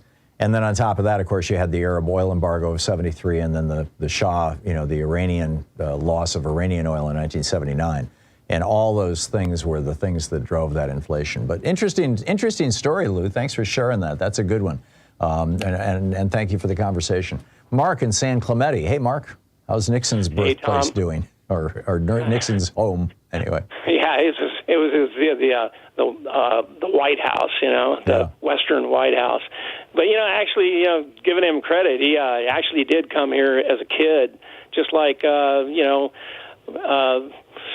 Randolph Hearst went to that area and camped as a kid. You know, when, of course, you know, they both had a lot of money. But the thing I want to bring up today was a comment I heard on Amanpour and Company a while back. It was an interview. I can't remember who they were interviewing, but he coined a phrase, and I don't know if you've heard it yet, judicial fiat. Yeah, it's when judges basically create law out of thin air and say, this is it. Yeah, well, fiat meaning make it so, and judicial meaning if they say it, then make it so. Okay, so that's good. I'm glad you heard that. Mm-hmm. But it's not a new phrase. You got an interesting cross-section of related topics today, and there was a movie that was produced a while back. I mean, I saw it maybe 10 years ago. It's called Program Nation. Mm-hmm. It was about subliminal messaging, and you know, that was something the guy put the popcorn in the thing, and all of a sudden the popcorn sales went up in the theater. Yeah, that got largely debunked, you know. I mean, you know, Vance Packard wrote about that, the Hidden Persuaders, but and that was in 71, as I recall. But but it started in the 50s. Oh, yeah. It's actually, you're right. It was actually, then the guy said it was all a scam, after he had put out this book saying that's what he did. Right. But the thing I want to bring up is that the movies have been doing this for a long time, but, you know, like the movie The Man Who Shot Liberty Valance, you know, James Stewart was a lawyer opening the first educational, schoolhouse in that town, and it had everything from the little kids to the big kids because everybody was uneducated at that time. And behind him on his board, he wrote, "Education is the basis of law and order." Wow. And when they start dumbing down education, this is the Man Who Shot Liberty Valance. It had guns, it had outlaws, it had good guys. Yeah. But this is the essence of what we need to be teaching. Amen, Mark. Amen. Well said. We'll be right back. It's 27 minutes past the hour. You're listening to the Thom Hartmann Program. Call 202-808-9925. It's the place where we dare to ask, is Walmart a person? And we dare to say, no, give me a break. The Supreme Court is nuts.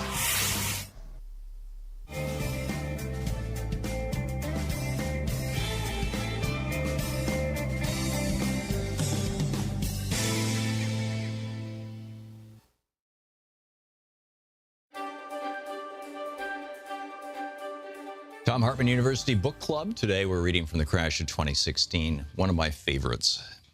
In her writings, this is from page 62, by the way, a middle-class primer is the chapter title.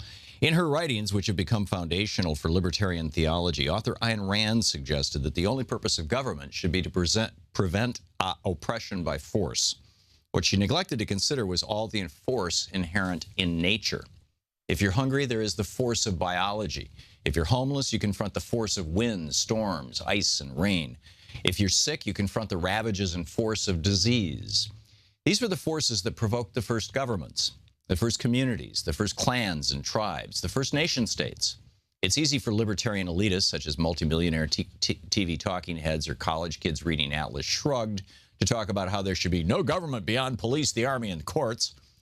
They all have enough resources that they don't need to deal with the forces of raw nature.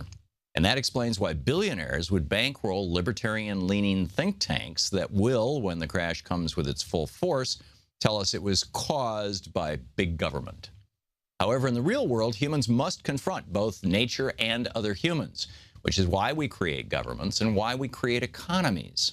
But it wasn't until 1776 when Thomas Jefferson placed John Locke's right to life, liberty, and property, or replaced it, with life, liberty, and the pursuit of happiness, that the idea of a large class of working people have the ability to pursue happiness, the middle class. It wasn't until 1776 that was even seriously considered as a cornerstone obligation to government. This is also the first time in history that the word happiness had ever appeared in any nation's formative documents, as Jefferson wrote in 1817 to Dr. John Manners, quote, "The evidence of this natural right, like that to our right of life, liberty, the use of our faculties, the pursuit of happiness is not left to the feeble and sophisticated investigations of reason, but is impressed on the sense of every man." As Jefferson realized, with no government interference by setting the rules of the game of business and fair taxation, there could be no broad middle class, maybe a sliver of small business and artisans, but the vast majority of us would be the working poor under the yoke of elites. The economic royalists know this, which gets to the root of why they set out to destroy government's involvement in the economy. After all, in a middle-class economy, they may have to give up some of their power, and some of the higher end of their wealth may even be redistributed, horrors of horrors, for schools, parks, libraries, and other things that support a healthy middle-class society but are not needed by the rich, who live in a parallel but separate world from the rest of us.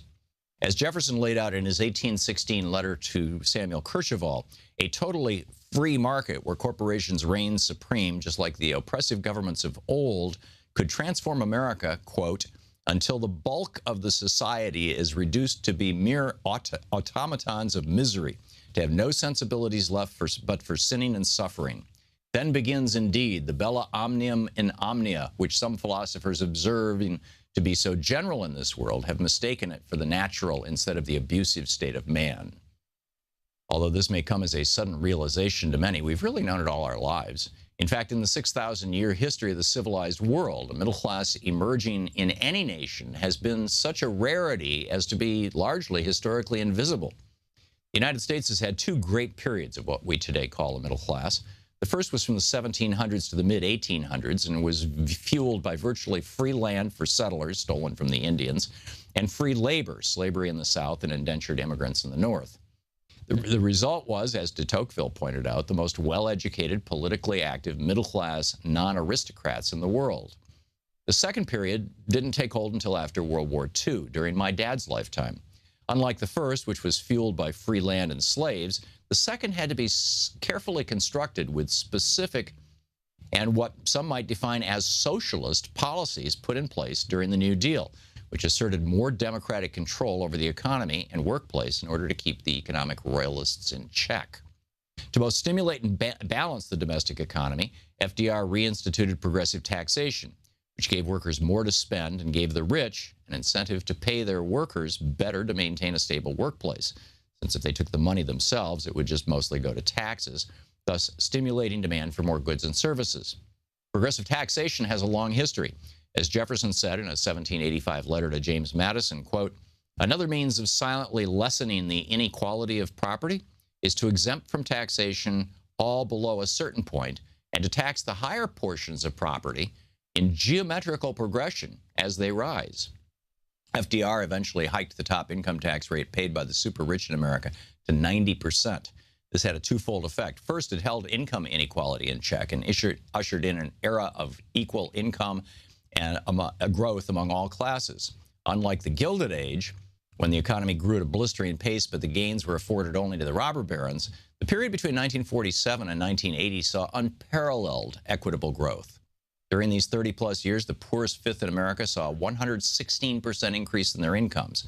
The middle fifth, 111% increase. Top 5% only saw an 85% increase. All income classes shared in the prosperity of the times when the top marginal income tax rate was above 70%. The second effect of a high income tax rate was to bring stability to the economy. And then it goes through the whole explanation of how that worked. The book is The Crash of 2016.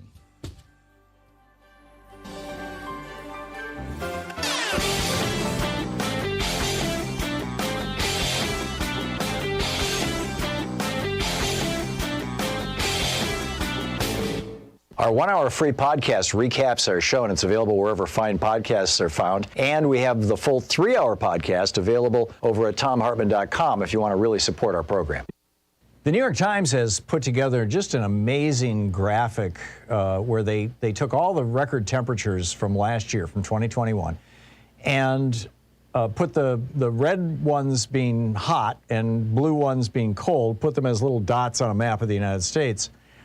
And it sure looks to me like what we're seeing is the collapse of the jet stream. If you watch weather shows on TV and things like that, what you see is, some very odd. Well, we saw this, for example, with that cold snap last a year ago, February, where the jet stream just kind of drooled all the way down, carried Arctic air all the way down into, southern Texas and northern Mexico, froze Texas up, shut down their power systems and things like that.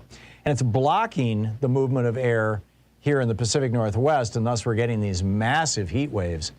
I think that we all need to keep an eye on this. I've got a video about it over at thomhartmann.com. You can check it out there.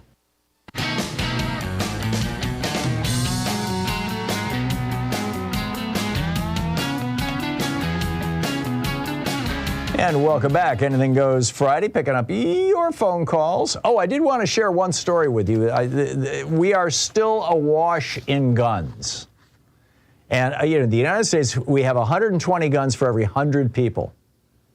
The next worst country has 56 guns per 100 people, and it is in the middle of a war. I believe it's, what's the country that Saudi Arabia is attacking constantly right now? Yemen. Thank you, Sean. Yemen is 56 guns per 100 people.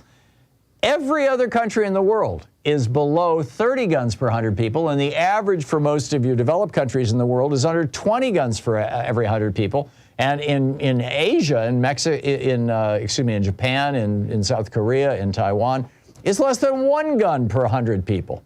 But here we've got 120 guns for every 100 people. And by the way, most of this happened. We were at around 30 guns for every 100 people when Ronald Reagan came into office. This has all happened in the last 40 years, and it's all happened because the Supreme Court said that the NRA could use their money to buy politicians, and they did. And so now in Uvalde, we've got another shooting. Not a school shooting, but it was in a park. But I mean, this is, and it's not obviously just Uvalde. We have a serious gun crisis in this country, and we must do something about it. It is when more children are dying from guns every year than car accidents, which used to be the #1 killer of children. When more children are dying from guns than from car accidents, you've crossed some horrible threshold. And we must do something about this. And this is why I'm seeing Democrats, Beto O'Rourke is the best known on this, but I'm seeing Democrats campaigning on this core AGED set of issues. Abortion, guns, the environment, and democracy. These are the 4 issues that I think are going to take the Democrats to success this fall, particularly if they do it right. And they properly and appropriately reflect the genuine crises that America is facing. So let's pick up your phone calls. Patsy in Arroyo Grande, California. Hey, Patsy, what's on your mind today? Yeah, King Charles is on my mind. I'm sitting here roasting to death here in California, waiting for a hurricane to make landfall, which is not, normal for California. And it occurred to me that King Charles is an environmentalist. He is. And he might... An outspoken one.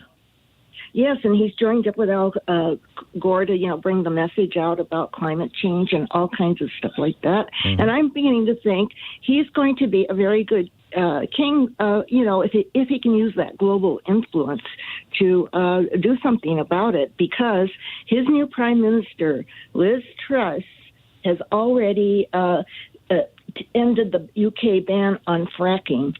So I'm sure that we're going to have some interesting times ahead. I'm almost certain they're going to, come to blows head to head about. Do you know, Patsy, if Liz Truss ended the ban on fracking in response to the natural gas crisis, which is what fracking is typically used for, the natural gas crisis out of the war, out of Russia, out of the embargo, or if she's doing it out of ideology? Do you know?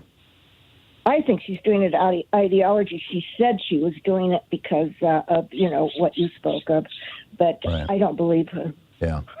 Well, we'll have to wait and see. I totally get it that, we're in a transition period, and particularly with this disruption, I think at the end of the day, or at least probably at the end of the next 5 years, we're going to see that this embargo on Russian oil and gas, which has now turned into a fossil fuel crisis for Europe, is going to be one of the best things that could have happened, because it's really stimulating the production of alternative sources of energy. But, I also get it that over the short term, countries need to survive, and they need to keep their people warm in the winter and things like that. And so, if they have to. We have that problem here where they're trying to keep our nuclear reactor El Diablo open until, I guess, 2035. And it's just, no, we don't need to do that. Yeah. No, it's a tough one. Because California, I think, what was it, the day before yesterday, you guys hit the threshold of your generating capacity? We did, and we had, we're going through rolling blackouts and stuff, but I don't really, what the problem is? It's this privatized, electric company. I agree. We should have every home in America, or every home in America that has a south-facing roof anyway, should have solar panels on their roof. It should be that simple. And exactly. and drive an electric car. It's just this is, again, it's not rocket science. Patsy, thank you for the call. Robert in Yampa, Colorado. Am I saying that right, Robert? Yes, you are. Tom, I have a suggestion. You often ask us or suggest that we call our politician, and oftentimes the line is hard to get through. My solution is I just Google the politician's name and state and office locations, and you get a list of all their state locations, and they're a lot easier to get through to. Well, and not only that, it has greater impact, because the local offices are perceived as being, where the people are, closest to the people, as it were. So when you call a politician's local office and say, please support the Elizabeth Warren's new bill to bring back unions and, overturn Taft-Hartley or whatever it may be. When you do that, they take it more seriously. So good idea, Robert. Robert, thank you very much for that. Appreciate the call. Charles in Miami. Hey, Charles, what's up? Hey, Tom, how you doing? Good. Love you, sir. Thank you. Right, and just to segue to where you're going, this is my topic today about solar panels. About solar panels, I want to know: can the Democrats do anything before this, this session is over with? I don't know if it's going to be subsidies, but there's got to be some type of loophole that, instead of getting discounts or rebates, just give us whatever solar, give homeowners and give low-income people, solar panels. And I think, if we have it in stock in any type of inventory, we should be able to give it out to the people. And what this would do to me would reduce emissions. It would reduce our dependence on oil. In fact, to install those solar panels, you can hire people. It would also be a boost to the economy if we can do that. It would reduce inflation because, like I said, different municipalities, different subsidies that we give to low-income people for energy anyway, we will be reducing that consumption. Yeah. And Charles, I've lived on rivers for the last 20 years roughly, on the Willamette, in the Potomac, and now on the Columbia River. And the Army Corps of Engineers has responsibility for the rivers. And, when dredging happens, and I mean, there's all kinds of stuff that you have to interact with the Army. And that's the defense budget that we're using to maintain our waterways because they're considered critical infrastructure. I would think that putting solar panels on every house in America would be an appropriate use for our military for national defense purposes to get us off the need for foreign oil. We're still importing oil from Saudi Arabia. And I'm with Mark Pocan. We should redefine the word defense since the defense budget seems to be so bulletproof. Okay, cool. Let's redefine the word defense and say, we're going to defend America's energy systems just like we defend America's rivers. And, have part of the military out there putting solar panels on people's houses. What do you think? I agree. I'm also going to think about calling the Department of HUD and also even calling the White House on this suggestion. And then I would just love if anybody that, that's listening to you can, think about it and try to do the same, because what it would do, it would just strengthen our chances to win. And just as far as these Republicans and all of these lies about making us think that they're Christians and they're not, just the hypocrisy on, what this last judge did as far as taking away. Judge Cannon. Right. Yeah. No, not that one. The other judge that said that with these insurance companies don't have to pay. These companies don't have to pay. Yeah. When Jesus, they criticized him for healing people on the Sabbath, but he never said if you was a homosexual, I won't heal you. He never said that if you're a tax cheat, I won't heal you. He never said if you're an adulterer, I won't heal you. So these people, they're lying through their teeth. They're not Christians. They're destroying my religion just to, Yeah, I'm with you, Charles. I'm with you. And excellent points all. Charles, thanks a lot for the call. It's 45 minutes past the hour. We'll be right back with your calls. You're listening to Thom Hartmann. Visit thomhartmann.com for audio and video archives. Anything Goes Friday here on the Thom Hartmann Program. Fair and only slightly unbalanced. Right back with your calls after this.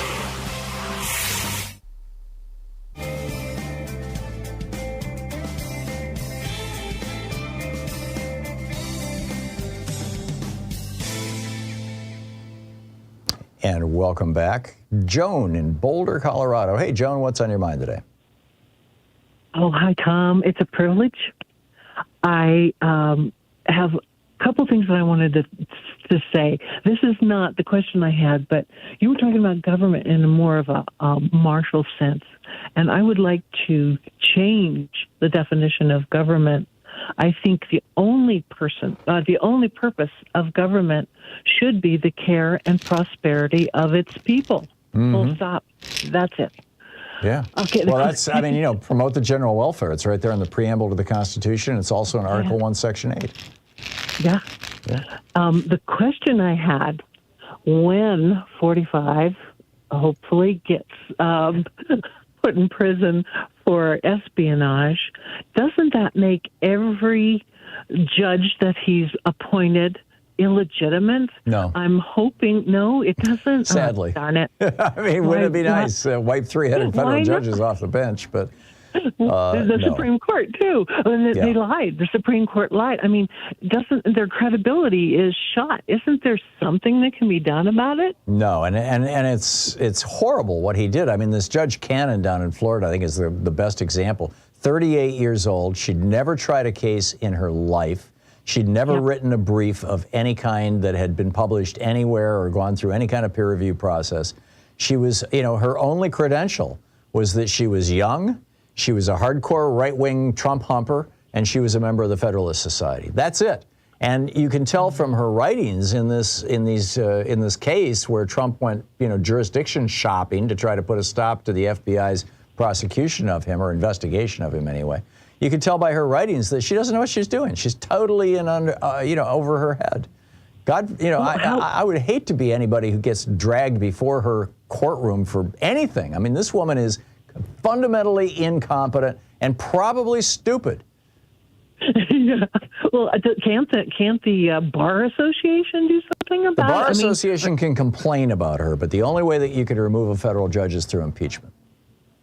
Okay, a lot of impeaching coming up in the future. I doubt it, but that, from your lips to God's ears, Joan, I'd love to see it. I think it's a pretty important thing. Joan, thank you for the call. Excuse me. Thank you. Bob in Cardiff, California. Hey, Bob, what's on your mind? Pardon my hiccups there. I just took an Advil. That's all right. Well, good morning, Tom.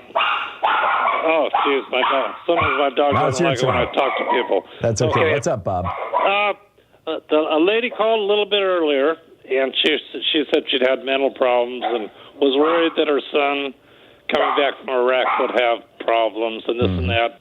And it reminded me, I was living in Berkeley after I got out of the service back in the early 70s, and when Ronald Reagan was governor here, and I would drive in and out of the city, Berkeley to San Francisco, fairly often. And when he shut down the public health hospitals, it was like overnight. I drove into San Francisco, and there was people sleeping in every doorway. Yep. And he doesn't get nearly the credit for creating homelessness and mental ill problems. Yeah.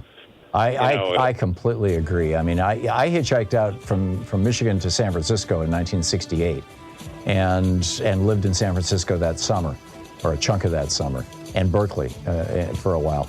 And, there were hippies kind of camping out, in the parks and places, but this was not homelessness. We did not have a homeless problem in the United States in the 60s.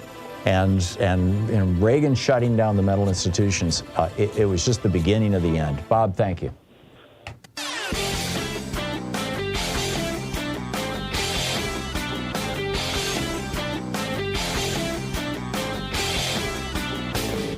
Hey, I've got a new book out. It's called The Hidden History of Big Brother in America, How the Death of Privacy and the Rise of Surveillance Threaten Us and Our Democracy.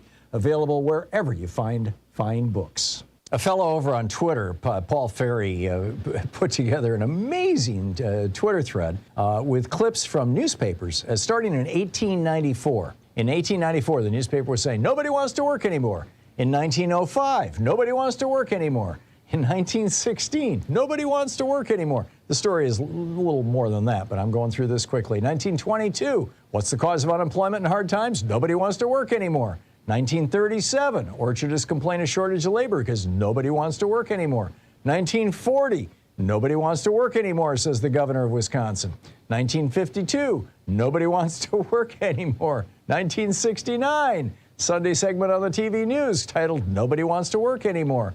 1979, and then, he goes to 1981 and 1999 and 2006 and 2014 and 2022. Yeah, we've been hearing this for a long time. There's a whole video clip about it over at thomhartmann.com. Check it out. All righty, picking up your phone calls on Anything Goes Friday. Gordon in Naperville, Illinois. Hey, Gordon, what's on your mind? Hi, how are you? I don't disagree with you, Tom, but I think you're kind of missing a level with some of these policies that all the Republicans are opposing and the Democrats are supporting. There's a commonality with all of these programs, whether it's the right to unionize, freedom of choice or birth control, quality education, Social Security, Medicare, Medicaid, fair trade policies, racial gender equality, mental health care, as the last caller mentioned.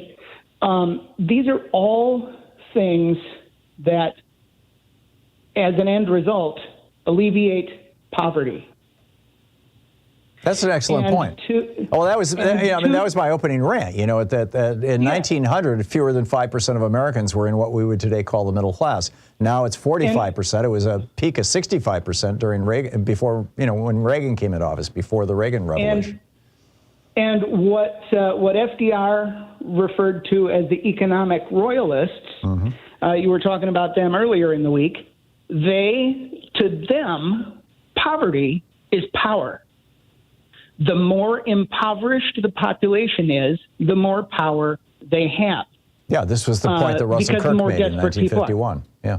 And all of these things, the racism, the genderism, the misogyny, the Christian nationalism, all of these other isms, these are all ways to sow disunity and division. The Nazis, the Oath Keepers, the Klan, the Proud Boys, they're all the same. These are people, they're not, while they are problematic, they are not the problem. They are just a tool for these economic royalists who want to return us to a feudal society. Yeah. With them, they want to completely eliminate. And let's not forget their friends, by the way, Vladimir Putin and Xi of China and MBS in Saudi Arabia, these dictators around the world who do not want any country to have a strong and empowered middle class, because that typically is what brings about democracy. It enhances democracy, and they all oppose democracy.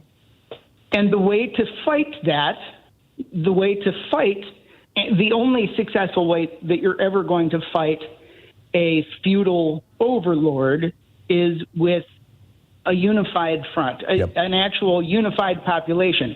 This is what the purpose of a union is. Yep. And if you sow division, you eliminate that possibility. Yeah. So we can't fight them if we're all busy fighting each other over the right to own guns or whether or not abortion should be legal, or trans bathrooms, or burning books, or any of that. It's all just ways. Those are just tools to sow disunity and keep us fighting each other instead of fighting them. Yeah. Yeah, no, I'm totally with you. I totally get it, Gordon. I think your analysis is spot on. And pointing out that all of these programs are also anti-poverty programs is a really important one. Although one of the sad realities of American politics is that poverty does not sell. Lyndon Johnson, back when he was doing the Great Society, it was okay, but the vast majority of Americans are not worried about poverty, but they are worried about crime and they are worried about mental illness. And there is a connection between poverty and those two things. And identity politics. Yeah. It's us and them. It's otherism. Yeah, there you go. Also, before we go, I have two quick bumper stickers for you. Sorry, jumping topics here. With all this stuff about, Republicans want to take birth control, Republicans want to take away abortion, all of that, Republicans want to take away sex. Yeah, yeah. They want to take away sex. Okay. And the other thing is switching away from fossil fuels. Every tank of gas funds a terrorist. Well, yeah, if you're arguing that we're still importing our fuel from Saudi Arabia. That money goes to Saudi Arabia, and they're a state sponsor of terrorism. Yeah, there you go. I totally get it. Every tank of gas funds a terrorist. There you go. Gordon, good ones. Josh in Easton, Massachusetts. Hey, Josh, we've got a little less than a minute here. I'm sorry, but you got a quick one? So the Nevada, pleasure to be here. The Nevada DNC chair proposed something to the DNC to ban all dark money in Democratic primaries. It was completely ignored, shot down. It brings me back to the Platonic, who guards the guardians. What are your thoughts? Right. Well, you see this across the Democratic Party. You see it with the so-called corporate problem solvers caucus, and people like Josh Gottheimer. Who are, these guys just have their hands out. There are some Democrats who are like that, and some of the Democratic state parties are like that. They don't want to give up the corporate money and the fat cap money. I get it. But I think that if you look at the arc of change over the, I did a fundraiser for the Progressive Caucus back, 10, 12 years ago, when Raul Grijalva was running it. And we had just a few dozen people show up. We raised a couple $1,000. Now it's the second largest caucus in Congress. So the trend line is right, Josh, but you will find lots of exceptions to that, like you just pointed out. And those are the areas where we need to get all of our progressive friends inside those Democratic parties. Thanks for the call.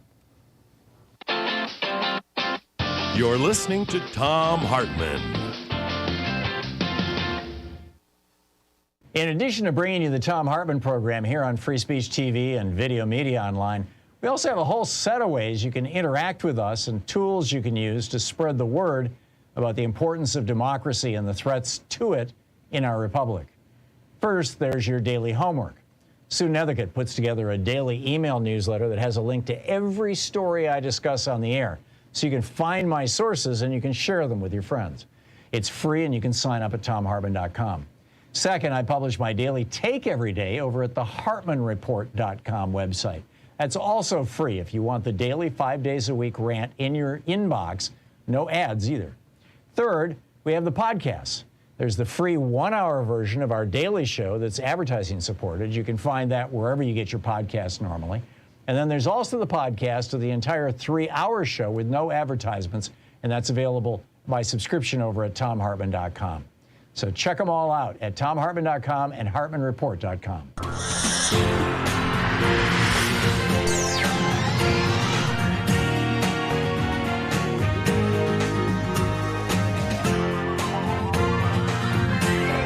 We say fight back!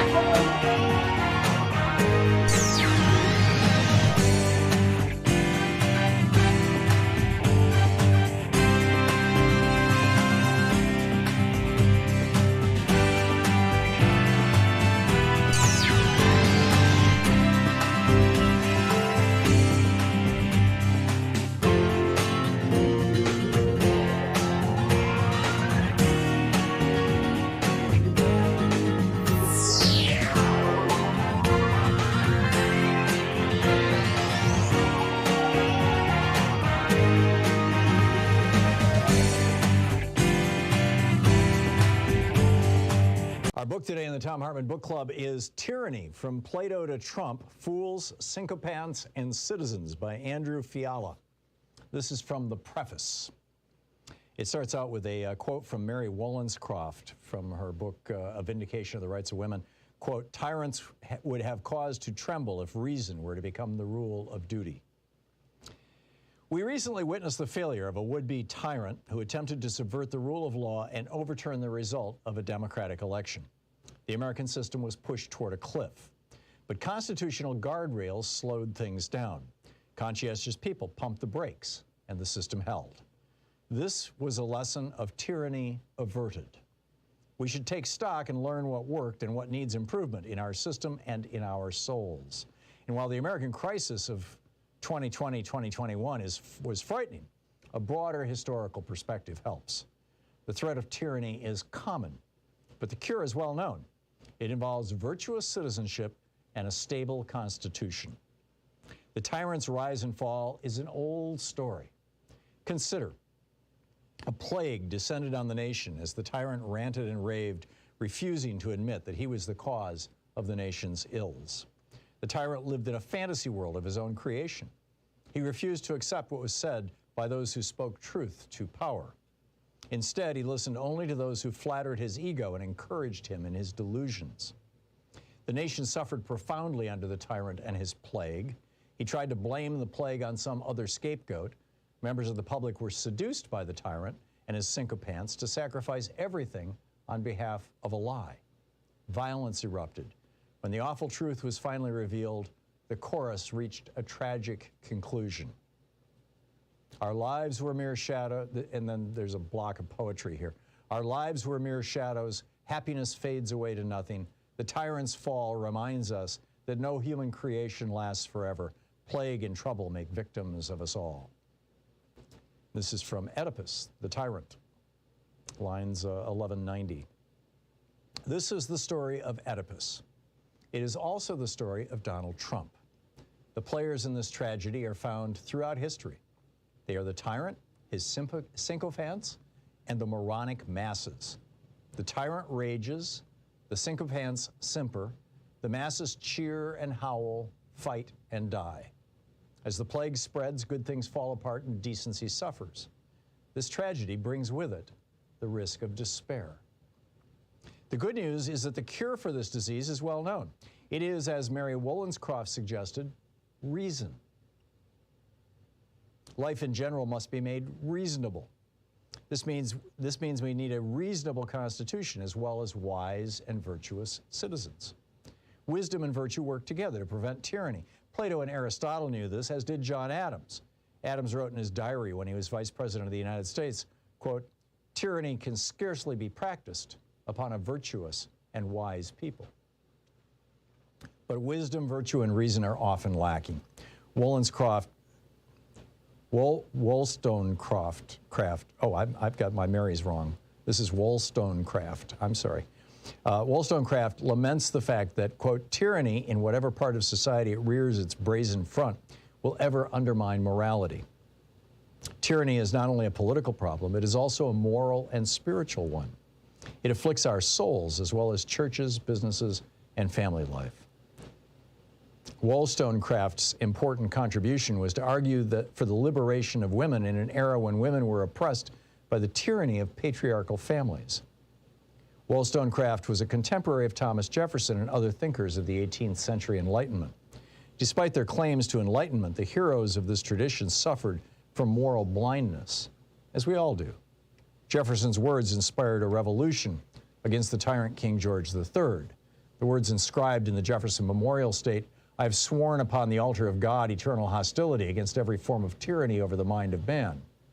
But Jefferson owned slaves, one of the more obvious forms of tyranny in the world. We must all be careful of our blind spots. Reason aims to shed light by holding up a mirror. The remedy for tyranny is philosophical self-examination. This is an ongoing process, not a panacea. Each generation must seek to make progress on their path to enlightenment. The good news is that we have made progress. Women were liberated and slavery was abolished. The idea that wisdom and virtue can cure tyranny predates the Enlightenment by over 2,000 years. It was the solution proposed by the ancient Greeks, who gave us the very language we will employ here. Words such as tyranny, sycophancy, democracy, and political philosophy. The Greeks emphasized the need for virtue among the players in the political drama. Modern thinkers built upon this and emphasized the need for a rational system of government that prevents tyranny. Tragedy is avoided when leaders and citizens are virtuous and when a stable constitutional system guarantees individual rights, divides power, and creates checks and balances. We have known the cure for thousands of years, but the disease is genetic. Every generation or so, the conditions conspire to bring together an ugly cast of characters that includes the tyrant, his sycophants, and the moronic fools who cheer him on. The book, Tyranny from Plato to Trump, by Andrew Fiala.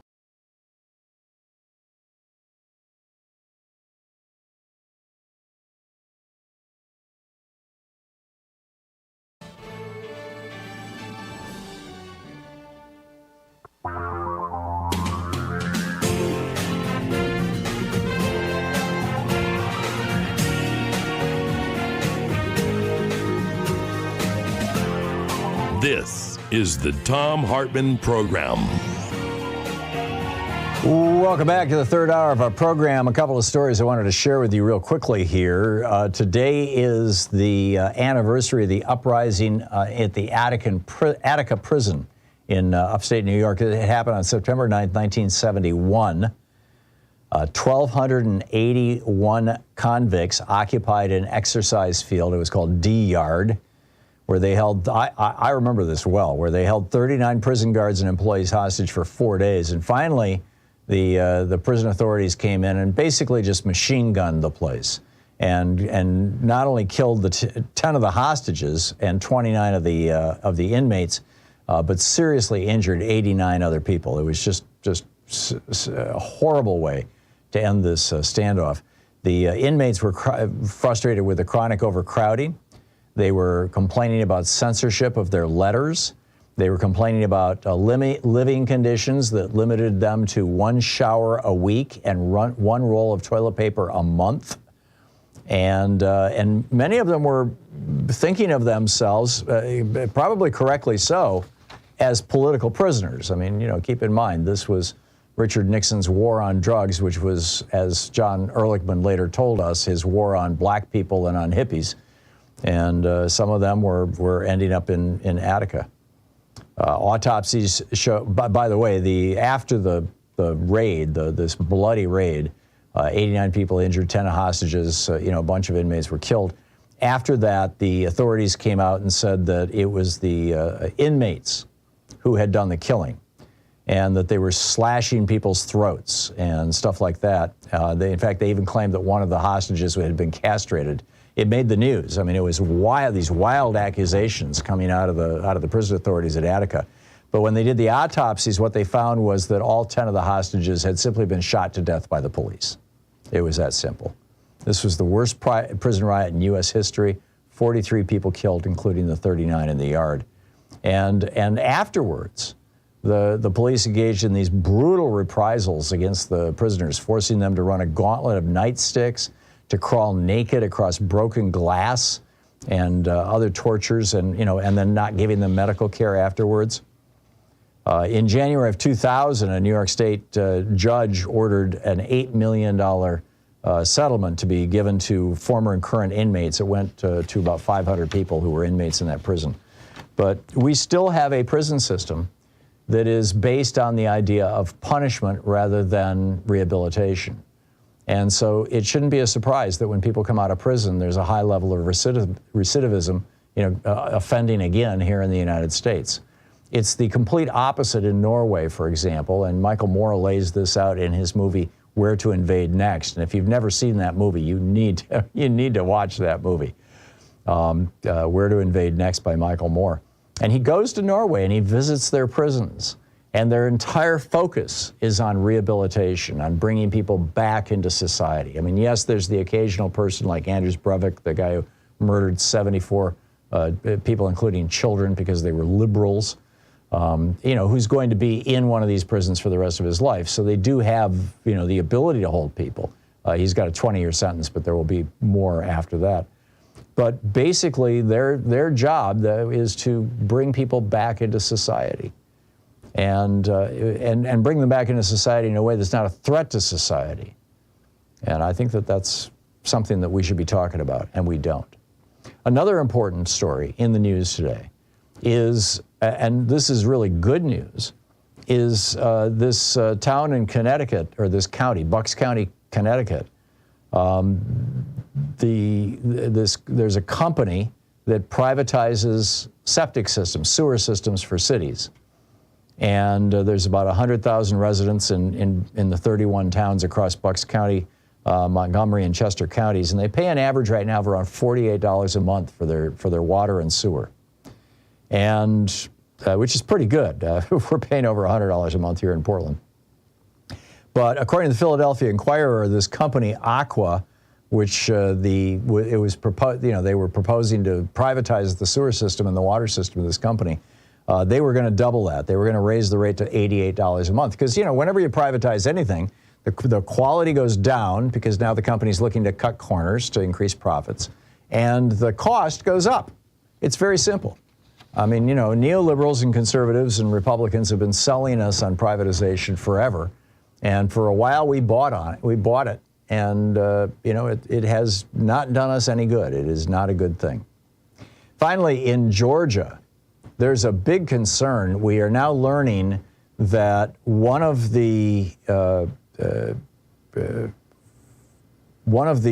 people who was, one of these Trump humpers who wanted to audit the election and find the election fraud and all this kind of nonsense, actually got access. Kathy Latham, who was one of the fake electors who tried to cast a vote for Trump in Georgia, actually escorted computer technicians into the elections office where they cloned the software for the Dominion voting machines in Georgia. So the software for those voting machines are now in the hands of Trump humpers. And there are a number of people in Georgia who are saying, okay, time to stop this right now and go back to paper. And I'm with them. Frankly, I don't think we need voting machines, and we should be able to vote on paper. Yeah, you can tabulate it by machine and all that sort of thing. It's what we do here in Oregon. But 100% of our vote in Oregon is on paper because, everything is done by mail. And it works really, really well. Well, in Pennsylvania, they're starting to get really freaked out. And the administration is saying not to worry, even though they've got the software It doesn't tell them how to break into the machines or how to hack it or anything. It just, tells them what the software does and proves, by the way, that the Dominion voting software does not, is not rigged in favor of Democrats. It's just that, America is rejecting Republicans. It's very simple. So, anyhow, picking up your phone call, Scott in Houston, Texas. Hey, Scott, what's on your mind? Hey, Tom. I'm a libertarian, and I had a question. You were talking about Citizens United, and I have a question for you regarding that. And I'm not one. I work for a large corporation. I understand there's needs and wants of what corporations want, and there's all kinds of lobbying that goes on. There's a lot of corporate corruption that goes on. But what are your thoughts on zero corporate tax in lieu of overturning Citizens United? If you don't want corporations to donate to politicians, take out the reasons. One huge reason why they lobby corporations in the first place, and that's zero taxation. We all know that corporate taxes are just the government's way of taxing poor people. I mean, those taxes are passed down, whether in the price of the product or in jobs, because I've seen it myself. I've been in the corporate world for over 20 years. That's what happens when corporate taxes go up. Either they lay people off, they raise the price of their goods. It's usually one of those two things. But like you talk about, they cost cut when corporate taxes are high. Okay, there's a bunch of stuff there, Scott. Let's just take it one at a time. Right. Number one. There's no shortage of studies that demonstrate this. When when corporations start showing profits so that they have to pay taxes. First of all, let's be very clear. This show, for example, is a corporation. I've been running corporations for literally 50 years. My whole entire life, I've been an entrepreneur. And very rarely have my corporations ever paid taxes, because at the end of the year, if you're a corporation, you look around and you say, okay, what can I spend money on right now that is tax deductible? Okay, we're going to expand advertising for our program. We're going to buy our new equipment at the end of the year that we've been, holding off on for a year or two. These are all tax deductible. We're going to give people raises. In some cases, owners take bonuses. So what you see is that the vast majority of American corporations, over 95% of American corporations, pay no corporate income taxes ever, because they do that kind of practice, which is just very widespread in small businesses. I don't disagree with you. That's number one. Number two, let me go through your points here, Scott. Number two, there's no shortage of studies on this. When corporations do have to pay taxes, they only pay taxes on their profits, and all that does is reduce the profit that can be distributed in the form of dividends or bonuses to stockholders and senior executives. And so, no, it's not true that corporate taxes get passed along to consumers or to communities or are used for layoffs. No, because any company that is in so much trouble that they have to lay people off or they have to raise prices is not showing a profit, and so they're not paying taxes. So it's a complete BS argument. Number three, you're arguing. Well, Scott, you can squeal about it all you want, but, I'm right and you're wrong on this. And just common sense shows it, right? Because corporations only pay taxes when they're profitable. So we're only talking about profitable corporations. If a corporation is unprofitable, fine. They lay off people. They reduce the cost of their products, in order to survive or whatever. But that's not because of taxes. It's got nothing to do with taxes. And number three, your original suggestion was, why don't we end, do away with Citizens United in exchange for doing away with the corporate income tax? Why should corporations not pay for their share of what's going on around here? I mean, you got corporations that are polluting the environment. You got corporations that are using police and fire services. You got corporations that are using our roads. You've got corporations who can only function because their citizens, the people that they hire, got a good public education. All those things are paid for by taxes. Why should corporations be free riders? Then put a minimum tax on them and do not let them have write-offs. My point, Tom, is why does your show want to give ultimate power to the government, where the government is not, or the corporations are not ones that are hurting me in the end of the day? It's the government. I don't want try owing a credit card $100,000 at the end of the day, and then try owing the IRS. Scott, do you trust the water that comes out of your faucet when you make coffee in the morning? No, I don't. Oh. Okay, well, you know, I don't. That's I don't very trust sad, it. Scott. I Neither do mean, the people in Flint, my and that was a experience has been government-run that organization. government has provided us with clean water, good sanitation, good public schools, Horrible schools. an environment in which I can do business, and if somebody screws me, I can sue them through a court system that is paid for by government. Government provides the soil in which every business in this country is rooted.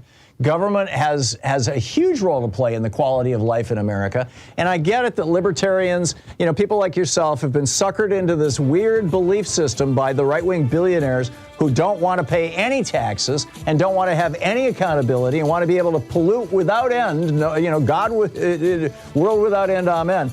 But, you know, it's wrong. I mean, your worldview is dysfunctional, Scott, and I hope you eventually can, you know, kind of grow up and wake up to that.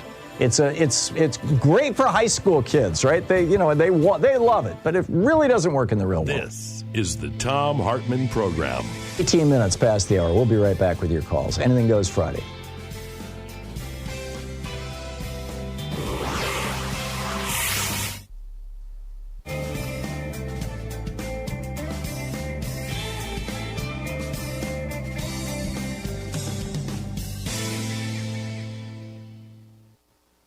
And welcome back. Picking up your phone calls, and let's see who's been hanging on the longest. It looks like it's Patrick in East Lansing, Michigan. Hey, Patrick, what's on your mind today?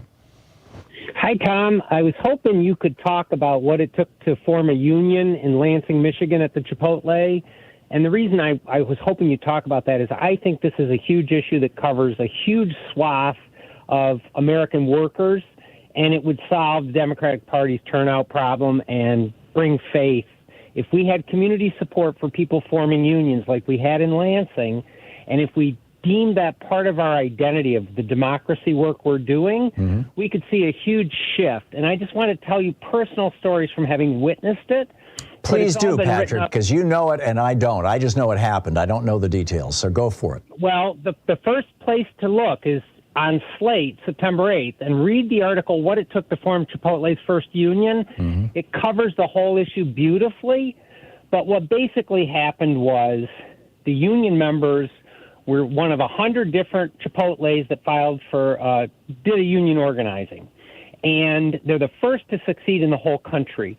The first one to file for an election was in Augusta, Maine. And what the company did is they closed the facility, and they threatened every single person who signed that petition with being blacklisted. So they couldn't get a job either in other Chipotles or other fast food restaurants in the area. And that was the tactic that's been used historically, most famously in Lansing at McDonald's in the 70s, that shut down the union organizing. They never got a union in McDonald's. And then it was used in Burger King. They shut down the Detroit Greyhound station. So that was back in the 71 to 75 period. So once Starbucks was successful in Michigan, in Flint and Ann Arbor, at a total of 5 or 6 locations, the Starbucks workers started talking to the Chipotle workers. And they started to meet.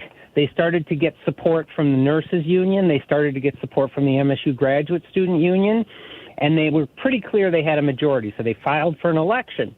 And that's when the company threw everything at them. They brought in managers from as far away as Ohio. I was in the store when I could see 2-to-1 managers. Wow. They started taking every employee to the back room for one-on-one hour-long meetings, and every employee was subjected to 2 one-hour backroom woodshed meetings. Then they put up wall-to-wall posters everywhere. They told them they couldn't congregate. They started shaking them down, asking them questions about who supports it, all these questions that they're not allowed to ask. Then they brought in what came to be called the $1 million consultant.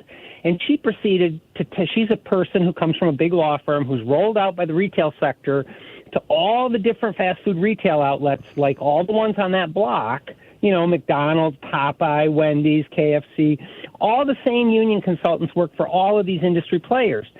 And she told them lies like, you'll have to pay dues for life. Well, that's insane. We're only if you work for life now. Well, but that's insane because in Michigan we're a right-to-work state where you cannot be required. If they had lost this election, they would have won in the National Labor Relations Board, and that's the big story here. The law can't protect you because the remedies are so weak and the delays are so long that they can wear you down and then rely on turnover. Yeah. So what happened is we came to support them. We came and sat in the restaurant.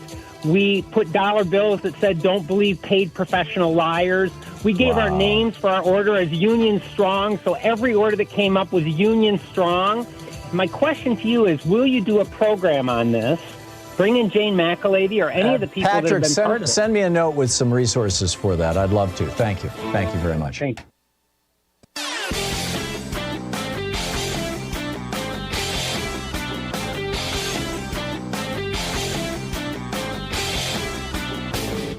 Change starts with you. You can be calling your Democratic or Republican representatives to let them know what you think by calling 202-224-3121. It's the Capitol switchboard. It'll get you right through to them.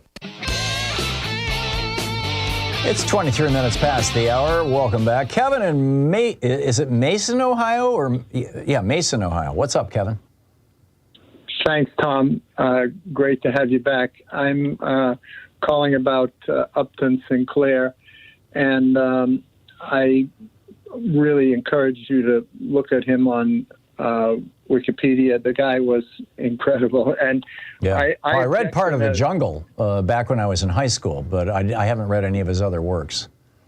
Right. I heard you mention it the other day. And so he actually, that led to the Pure Food and Drug Act within a year or so, and the Meat Inspection Act. But he went undercover. He went in disguise for 7 weeks working there to try it in the meat industry. But he wrote a book I want to mention today, which is The Cup of Fury, about alcoholism. And his father, like my own father, died of alcohol.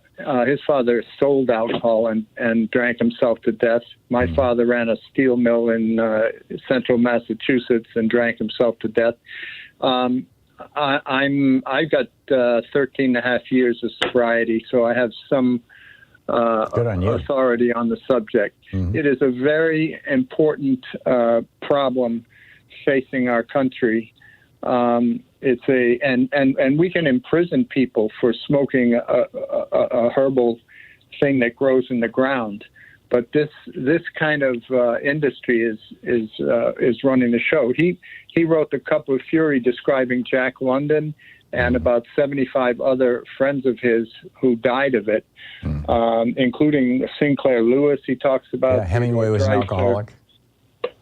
Well, you can read it there and see what. Yeah, but I mean, we have Hemingway, who was drinking 2 bottles of hard liquor a day at the end and committed suicide. Yeah. He quotes Erich Fromm in The Cup of Fury, saying that it's suicide and alcoholism figures coincide. Both are probably, quote, pathological ways of escape from boredom. He was a socialist who ran for Congress and ran as a Democrat in '34 for governor of California. He was an incredible. They call him a muckraker. I think he's a truth teller. And if most of the muckrakers were a muckraker, yeah, exactly. But it gives a pejorative. Yeah, but they were the investigative journalists of their era. I mean, there were a few who were salacious gossipers, but by and large, they were the investigative journalists of their era. So, Kevin, the point of your call is to encourage people to read The Cup of Fury by Upton Sinclair, and America needs to take alcoholism more seriously. If you go to his Wikipedia page and scroll down, you can click on an e version of the book and read it. Yeah. But yeah, no, I mean, you can watch Michael Pollan's documentary on Netflix, How to Change Your Mind. There's an article in the New York Times from August 25th. Psilocybin therapy sharply reduces excessive drinking. Yeah. A small study shows. Yeah. There's so many. The Mikhail Gorbachev obituary talks about his efforts to overcome alcoholism for 3 years in Russia, and they finally shut him down and said, "You can be the boss, but you can't stop it's our amazing. drinking." Kevin, I'm sorry we're out of time, but thank you for the call and thanks for the information. We'll be right back. It's Anything Goes Friday. You're listening to the Thom Hartmann Program. Call 202-808-9925. Defending America from the weapons of mass deception. I'll be right back with you.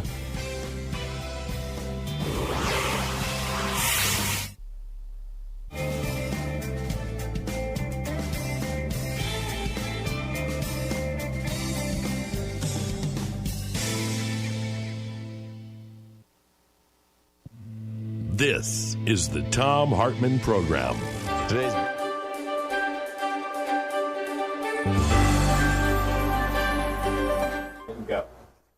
Our book today is Microtrends Squared by Mark Penn. The first chapter, The Building Blocks of Change Today, The Power of Microtrends. We live in a microtrends world. It's driven by granular, often opposite patterns of human behavior that seem small but punch above their size. We've identified these powerful patterns as microtrends, and the world is full of them. Together, they are the dots of a global impressionist painting that comes to life when you step back and look at it holistically. These forces have only become more impactful in recent years, and they've started to upend society. 10 years ago, when I first identified these patterns in change and microtrends, I saw a world of boundless opportunities. I was over-the-top optimistic about how microtrends would produce a new world of personalized products on our shelf, and how in Washington they would produce an even greater selection of fresh, first-rate political choices. Of course, that's not exactly what happened. Instead, the information age has given way to the disinformation age, in which fake information abounds. The nation founded on free speech is grappling with how to live with free speech in the era of the internet troll. The optimism around our economy faded with the unexpected crash of 2008, followed by a historically slow recovery over a decade. Only now is it recovering. Unparalleled consumer choice is leading not to the growth of more startups, but to the dominance of just a few internet companies, which are amassing more and more power on the basis of data gleaned from willing but unknowing consumers. And the older generations, who in their own youth, led a rebellion, have now dug in their heels against the politics and culture of today's new generations.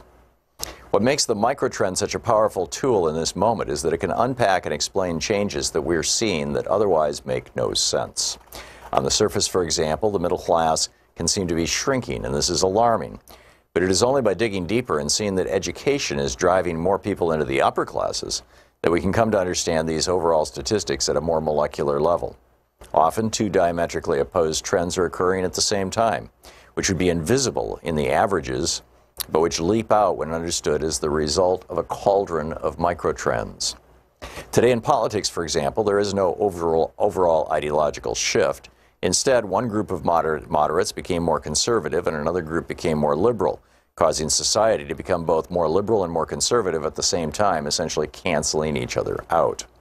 This increased polarization then produces even more gridlock and confusion. We can see similar tugs and pulls throughout society. While one group seeks more technology, another one wants to sit in the Amtrak quiet car. Some can't sit through a 6-second commercial. Others spend hours and hours binge-watching TV. Some live in a world of globalization, while others yearn for a return to greater nationalism. To explain all this, we've borrowed from Newtonian physics. For every trend, there is a counter-trend. It's human nature in the information age. Every move or desire in one direction seems to inspire a counter-move by another group in the opposite direction. For every radical group, there's a new conservative group. For every new product in mobile technology, there are those sticking to the flip phone. Only by understanding the complexity of these developments can we make sense of a world that seems senseless, confused, and even jumbled. While in 2007, microtrends allowed you to navigate the changes of the day, now Microtrends Squared lets you better understand the emerging chaos as the seesawing of opposite forces fighting for dominance in the social, political, and cultural worlds. In the last decade, technology was able to exploit and even conquer the world of microtrends with its ability to customize products and our lives based on AI and big data. But even as these attempts have transformed our lifestyles, they've also led to some serious unintended consequences that have further clouded society. Microtrends disentangles many of these shifts and lies at the source of many battles for power that have disrupted our world today. As you'll see throughout this book, those ongoing battles will result in some very unlikely winners, losers, and shifts in the overall power match of society. While the technology behind increased personalization of goods and services has been providing us with more choice in our daily life, we've instead been making fewer choices, burrowing into comfortable silos. We expected that the advances in our ability to customize goods and services would open us all up to a new world of never-ending experimentation. A decade later, exactly the opposite has occurred, and our society has become increasingly polarized, with people finding choices they like and picking them over and over again. In 2007, Microtrends explained how the Starbucks economy had succeeded the Ford economy. In the Ford economy, you could have any color you wanted as long as it was black. The aim of industry was to mass-produce products at the lowest possible cost, and that meant standardization of goods. But the new economy of the 21st century was moving starkly away from that model, instead providing consumers with any color they wanted. The Starbucks economy was based on creating greater value through customization, even of simple products like coffee and tea. People everywhere became more individualistic in their tastes and were rebelling from carefully mowed lawns and white picket fences. The marketplace responded to these trends by allowing people to have it their own way, and they did. The theory was that more choice would result in a happier and more satisfied group of consumers. Variety would open consumers up to new experiences, in many ways bringing us closer together, allowing us to mix, match, and try out all sorts of new options. Something rather surprising happened, however, as consumers got more choice. The book Microtrends Squared. Hey, thanks so much for sharing our program and for reaching out to our stations and sponsors and letting them know that you're listening. It really means a lot to us. So how do you know which party has the most crooks in it? You know, the Republicans are always saying, oh, those Democrats are soft on crime and, you know, a lot of murders in Democrat-run cities. Well, for the record, first off, red states and red counties have a higher per capita murder rates than do blue states and blue counties. This is just a fact. But secondly, let's look at some of the administrations. I mean, the Obama administration had no criminal indictments. The Jimmy Carter administration had 1. The Bill Clinton administration had 2. But what about the Republican administrations? It was 16 for George W. Bush. It was 26 criminal indictments for Ronald Reagan. Richard Nixon's administration had 76 criminal indictments. And of course, the full-time professional rapist and grifter, Donald Trump, he had 215 criminal indictments. So who's really soft on crime? We got a video about it over at ThomHartmann.com. You can check it out. And welcome back. Picking up your calls on Anything Goes Friday. Ben in Silver City, New Mexico. Hey, Ben, what's up? Hey, Tom. Thank you for taking my call. I realize you don't like people telling you how great you are and that kind of stuff, but you should be president. Anyway, I've been listening to you, Randy Rhodes, for about 10 years, something like that, and really started to get involved politically where I wasn't. You know, I'm your age, exactly. And, you know, I never did anything until I was about 65. And then I started understanding how important it was. And what's really important right now is this next election and getting HR 1 passed. And I'm with you. That's the one thing. That's Save the one democracy. Exactly. And this is one thing I've done. I talked to what's your buddy's name that took over for you when Jefferson you were in Smith. Jefferson, yes. And he did a real good interview with Nancy McLean, that kind of stuff. But about what you guys have forced us toward is we put up a website called VoteNowOrNever.com. It's about President Biden and what he needs to get things accomplished, get HR 1 through. It's kind of like you go there and there's all kinds of stuff regarding that. And so that's what I want to talk to you about. If you have more time, I've got a solution, not a solution, but a real good way to cut down on gun violence in this country. Do you have time for that? If you can do it in 15 seconds. I can't. I'll call you back next week. Okay. All righty. Thanks a lot, Ben. Good talking to you. Charles in Portland, Oregon. Hey, Charles, what's on your mind? Oh, good morning, Tom. How's it going? Good. What's up? I I had something a little bit more lighthearted related to your redefining the military and our idea of defense. I think there's yesterday was Star Trek Day, and I think there's a wonderful model of what a military could look like in a, quote, enlightened society. Starfleet, the way that they, they got guns, they shoot things, but there is a arm of the society to actually, help and solve problems.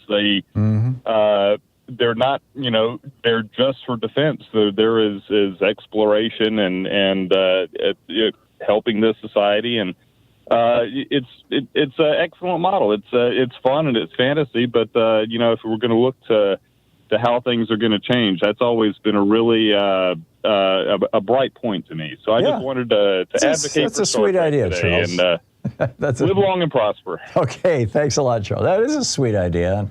And I'm a big fan of redefining what defense means and what the Defense Department does. We're not going to get rid of it.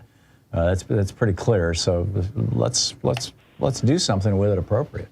Wynn in Solon, Maine. Hey, Wynn, what's up? Okay, Solon, Maine.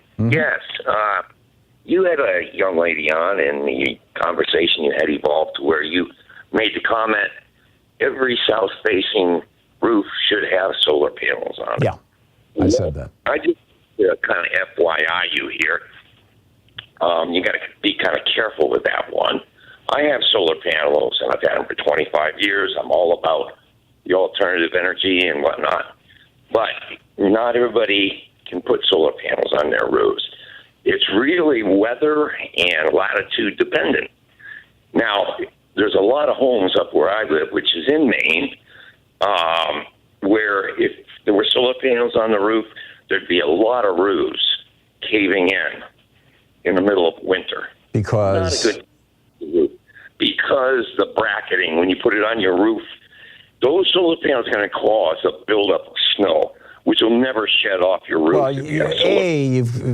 I lived in Germany for a year, and now you've got Germany has. First of all, it's at a latitude about the same as Maine. Secondly, it is the cloudiest country in all of Europe. Literally, the cloudiest country in Europe. More than half of the time, it's IFR weather, and yes, I know. and they're very, very successful with their solar panels. Number one, solar panels are darker typically than not all roofs, but they're typically dark, so they absorb heat. So they would be the last thing to freeze. And number two, you can now get solar panels that use a little bit of the electricity that they themselves generate to heat the panels to prevent ice and snow buildup. Okay, let me add this. I've had solar panels for 25 years, Tom. Right. After every snowstorm, I go out and clear them off, because this is a little bit different than Germany. Yeah. Okay, I've had winters. I've got a steel roof, standing seam. Basically, they call it 12 pitch, 45-degree angle, about as steep as roofs come. I have had snow and ice.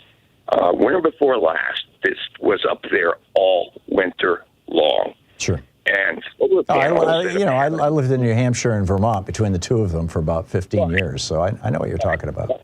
This happens, and that's why I clean them off after every snowstorm, because they can freeze. Last winter, we had 2 weeks where the temperature never got above 0 degrees. Yeah. Even they are all dark, but this doesn't matter.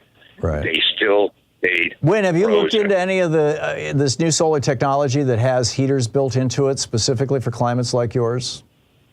There are none that I know of on the market that are not cost. That are cost effective. Okay. I don't know for sure. I do know that they're there. I know that there are companies making them. I know they're on the worldwide markets, but whether they're available widely in the United States, whether they're at a reasonable price, I just don't know. But when you raise some interesting points, and people should take them seriously. Thanks a lot for the call, Bill in Sun City, Arizona. Hey, Bill, what's up? Hi, Tom. Thanks for taking my call. Sure. Tom, 250 years ago, almost 250 years ago, we had a great declaration. And that was a declaration of independence. Now, nearly 250 years hence, we need a new declaration, but not a declaration for, but a declaration of. and that would be a declaration of greater justice. You and I have spoken before with regard to there has to be a greater discussion about justice, and it has to occur on the floor of the houses and the House and the Senate. I think we should make a declaration that requires those men on air in front of all of us to discuss what justice is in America and why our laws are just or unjust. And we have to have that open, honest discussion, or else we're just destined to fail. You know, we're going to listen to the third of us that scream the loudest instead of the educated ones that can inform us. So how do you want to do this here, Bill? I'm no scholar, Tom, and I can't begin to say how we got to do it, but we certainly have to move toward it. Yeah, a movement toward justice in the United States. Sounds like a good plan. Bill, thank you very much. I appreciate the call. Mac in Gaithersburg, Pennsylvania. Hey, Mac, what's on your mind today? Well, hey, Tom, thanks for taking my call. I'm actually out of Gettysburg, Pennsylvania. Oh, Gettysburg. And, okay, that's right. I'll fix that in the database. No problem. I'm just calling in regards to the corporate shill out of Texas that made the comment 0% taxes on corporations. Oh, I don't think he's a corporate shill. I think he's a true believer. It's I know people who have been sucked into this libertarian cult. It's a religion. People believe this stuff, even though there's no evidence that it works. There has literally never ever been a country, a state, or even a city run along libertarian lines that has succeeded. Every attempt has failed. But back to you, Mac. Excuse me. Thank you. Well, you had asked him if he trusts the water that comes out of his tap, and he's out of Texas. I'm sure Aqua of Texas, the corporation, operates his water, and good reason not to trust it. Good point. And I just wanted to also comment. You had talked about Bucks County. Good news out of Bucks County. The commissioners have kicked out Aqua, Pennsylvania. So that's a big deal. I know it's the largest privatization of a sewer system in the United States. Attempted privatization. Right. Would have been, yeah. Yep. So that was your point? For taking my call. Okay, yeah. That was my point. Thanks a lot, Mac. You did a great job with it. I appreciate the call. Mark in Salamanca, New York. Am I saying it right, Mark? Yeah, that's right. Hey, what's up? Hey, I just wanted to say God bless you. I wanted to ask you a question about God, if I may. And the question is this, Tom. I've heard you say that you have read the Bible cover to cover a few times. 4 times. And how many? 4 times. I got one of those through the Bible in a year things, where they break it. So you've got a daily reading, and when you're all done, you've got the whole Bible. And I used it. I've always had trouble getting to sleep. And so I would read it every night. And it would put me to sleep, frankly. Plus, I always wanted to read the Bible, and it worked so well that I did it 4 times. This was back in the 80s. Well, I wanted to ask you, what is the one thing or 2 things, what are the things that you've taken away from your study and many, many hours of reading this great book? What is the thing or thing that you could relate to us that you gained, the deepest things that you've understood about it? I think that the teachings of Jesus and some of the stuff in Proverbs and Ecclesiastes, are just like brilliant, how to live your life and how to have a decent life. I was also shocked. I mean, the first time I read the book of Joshua, it was like, holy cow. I mean, it was like God is telling these people to go into the city of Ai and cut open the bellies of pregnant women and kill the dogs and take the leaders' heads and put them on stakes. And I mean, these guys were serious warriors, and that was the point at which I started getting, realizing that an awful lot of the Bible is just history as opposed to, this is God's message to us. But I really think that there's a lot of information in the Bible that we really need to take seriously. And I at the top of that list for me is the Sermon on the Mount, which is Matthew 7 through 8 or 9, as I recall. And the parable of the goats and the sheep, which is in Matthew 25. I think that those 2 little pieces of the Bible that you can read in 15 minutes really summarize all the really good stuff that is in the Bible and all the things we can and should learn and take from the Bible, frankly. What was that last thing that you talked about, the sheep? Could you just repeat that, please? It's the parable of the goats and the sheep. Excuse me, I got to find here. Here we go. And it's the only place in the Bible where the disciples came to Jesus. They were all alone, right? He was not in a public venue, which was unusual. And they were all alone with him, and they came to him and they said, how do we get into heaven? We want to hang out with you for the rest of our lives or for eternity. And Jesus said very clearly, he said, at the end of days, I'll be dividing the nations before me. And by the way, you use the word nations, so we should take this seriously as a word to government as well. He said, I'll be dividing the nations into the goats and the sheep, and the goats are going to go to hell, and the sheep are going to go with me to heaven. And I'll say to the sheep, you know, I was thirsty and you gave me water. I was hungry and you fed me. I was sick and you healed me. I was in prison and you visited me. I was naked or homeless and you clothed me. And so please come with me to heaven. And at that point, the disciples just totally freak out. And because they've never seen him naked or hungry or in prison or sick. And they go, we've never seen you naked. We've never seen you sick, you know, or homeless. We've never seen you sick. We've never seen you in prison. How the hell are we going to get into prison? We're screwed. And Jesus said, no, calm down. As you do unto the least of these, my brethren, you have done it unto me. And that, to me, is the essence of Christianity. It is the essence of the Bible. It is the essence of frankly, every religion in the world. And it's such an important part of the Bible. And very, you know, the right-wing Christians never talk about Matthew 25 because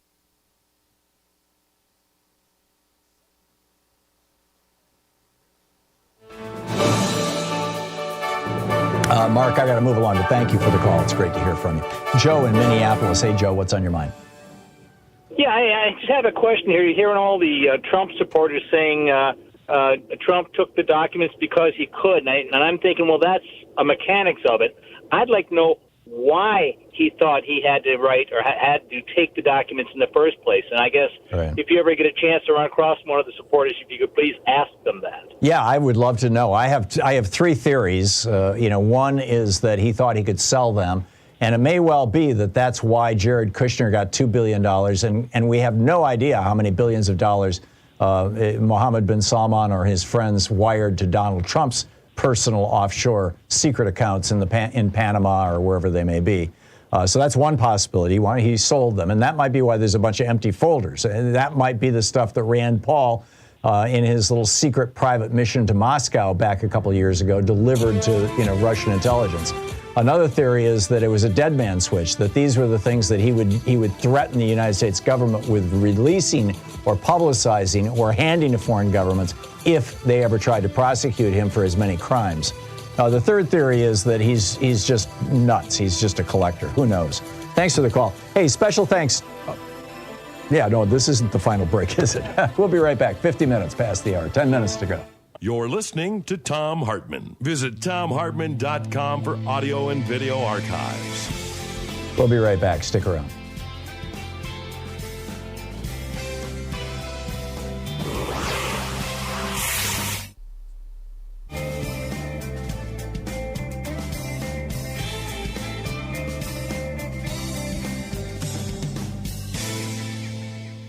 And welcome back. Keno watching us on Free Speech TV in Lakeland, Florida. Hey, Keno, what's on your mind today?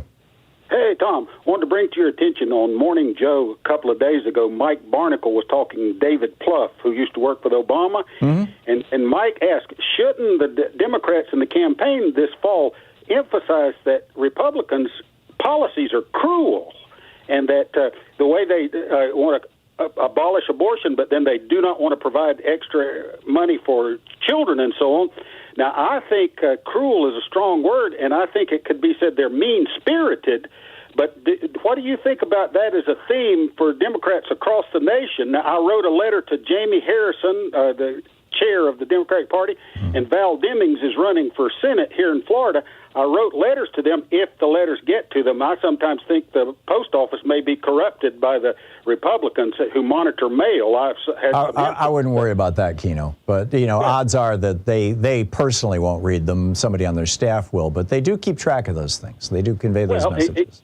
So, what do you think about putting the label of either being cruel or mean-spirited on, which is true, and they're even criminal in their orientation now, But what do you think as advice to Democrats across the nation? I don't think it's a bad idea. I do think that right now, more and more people are getting how cruel and mean-spirited the Republicans are and the positions of their party are. But I do believe that the Democrats will win big if they emphasize positive things. The positive things that they want to do, that they want to protect a woman's right to an abortion, that they want to protect our environment, that they want to reduce gun violence in the United States, and that they want to deal with this very real threat to democracy by the fascists and the libertarians and whatnot. And maybe occasionally mention that they're mean-spirited. Yeah, there you go. There you go. That's how I would do it. Thanks a lot, Keno. It's always nice to hear from you. Tim in Lone Tree, Colorado. Hey, Tim, what's up? Yeah, it's the fasting guy, if you remember me. Oh, yeah. Almost ago. No, I wanted to talk about Bonhoeffer's theory of stupidity. And I thought Bonhoeffer, the German philosopher? Am I remembering correctly? Yeah, the one that was executed 2 weeks before the concentration camps were liberated. Yeah. When he was arrested in the plot to kill Hitler, he started to sit down and try and think what happened the last 20 years. What was the reason? What was the thing that caused it? Right. And he figured out it was stupidity. And I remember saying when I was younger, you can't fix stupid. You don't hear that anymore because you're not allowed to say that, I guess. Well, I don't know that it's not all that politically incorrect, but I do think it's true. Bill Maher used to say that all the time. Americans are stupid. And he quit for a few years, and he's just started up again. Yeah. I guess he got told, you're hurting our ratings. But, I would. What's the point you're making here, Tim? Well, one, I would say watch him on YouTube, and it's only like 6 minutes long. And let's see, what's the other thing I wanted to say? He really didn't come with a solution because you can't deal with stupid people. Yeah. You can deal with evil people. You can fight and win against them. I think the biggest problem is not stupidity, frankly. Yes, you can't fix stupid. You're not going to make people suddenly, intellectuals or whatever. But I think the biggest problem is a lack of information. We have not been teaching civics in the United States since the 80s, and we need to start. I got to run, Tim. Thanks for the call. We'll be right back.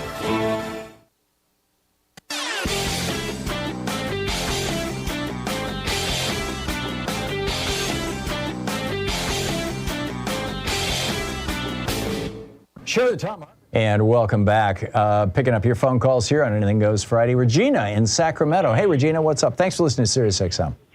Hi, thank you. I've listened to you for a long time, but this first time I called in, I'm totally blind, and I've been voting in every election since I was 18, but never privately nor independently. And you had said you don't see anything wrong with paper, going totally paper in the mail. Right. That's the problem. For people that are print voting disabled, machines for disabled people is fine with me. I'm 100% in favor. But also, too, we need a way to. There's several layers of that. Mm-hmm. We want to do some kind of electronic return, kind of like what they do in the military overseas now in many states, so that we can actually do it independently and privately. Because even with the machines, someone has to set it up, and they're often not set up. They also have to arm the machine and say what language. And one time, I didn't realize the screen was on, and I was voting, and everyone was watching me vote until I realized it, and I turned off the screen, and they said, "Oh, we were watching you." And I said, "You're not supposed to watch me vote."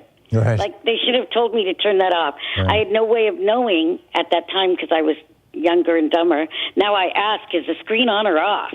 Right. And so there's a lot of issues, but I think the new voter suppression is hitting disabled people really hard. I'm hearing that out of Texas in particular. Yes, and elderly, and a lot of people don't consider themselves disabled because they're elderly, but they deal with the same barriers. Yeah, no, I get it. Regina, thank you. Thank you for recalibrating my position. I appreciate it, and thank you very much for the call.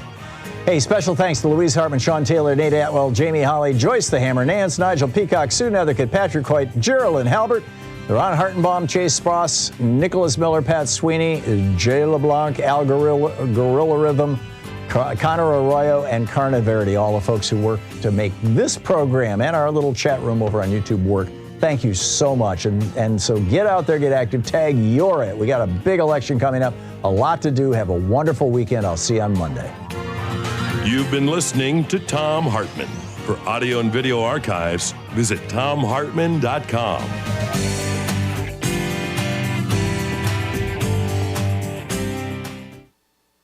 In addition to bringing you the Thom Hartmann Program here on Free Speech TV and Video Media Online, we also have a whole set of ways you can interact with us and tools you can use to spread the word about the importance of democracy and the threats to it in our republic. First, there's your daily homework. Sue Nethercutt puts together a daily email newsletter that has a link to every story I discuss on the air, so you can find my sources and you can share them with your friends. It's free and you can sign up at thomhartmann.com. Second, I publish my daily take every day over at the hartmannreport.com website. That's also free if you want the daily 5 days a week rant in your inbox. No ads either. Third, we have the podcasts. There's the free 1-hour version of our daily show that's advertising supported. You can find that wherever you get your podcasts normally. And then there's also the podcast of the entire 3-hour show with no advertisements, and that's available by subscription over at thomhartmann.com. So check them all out at thomhartmann.com and hartmannreport.com.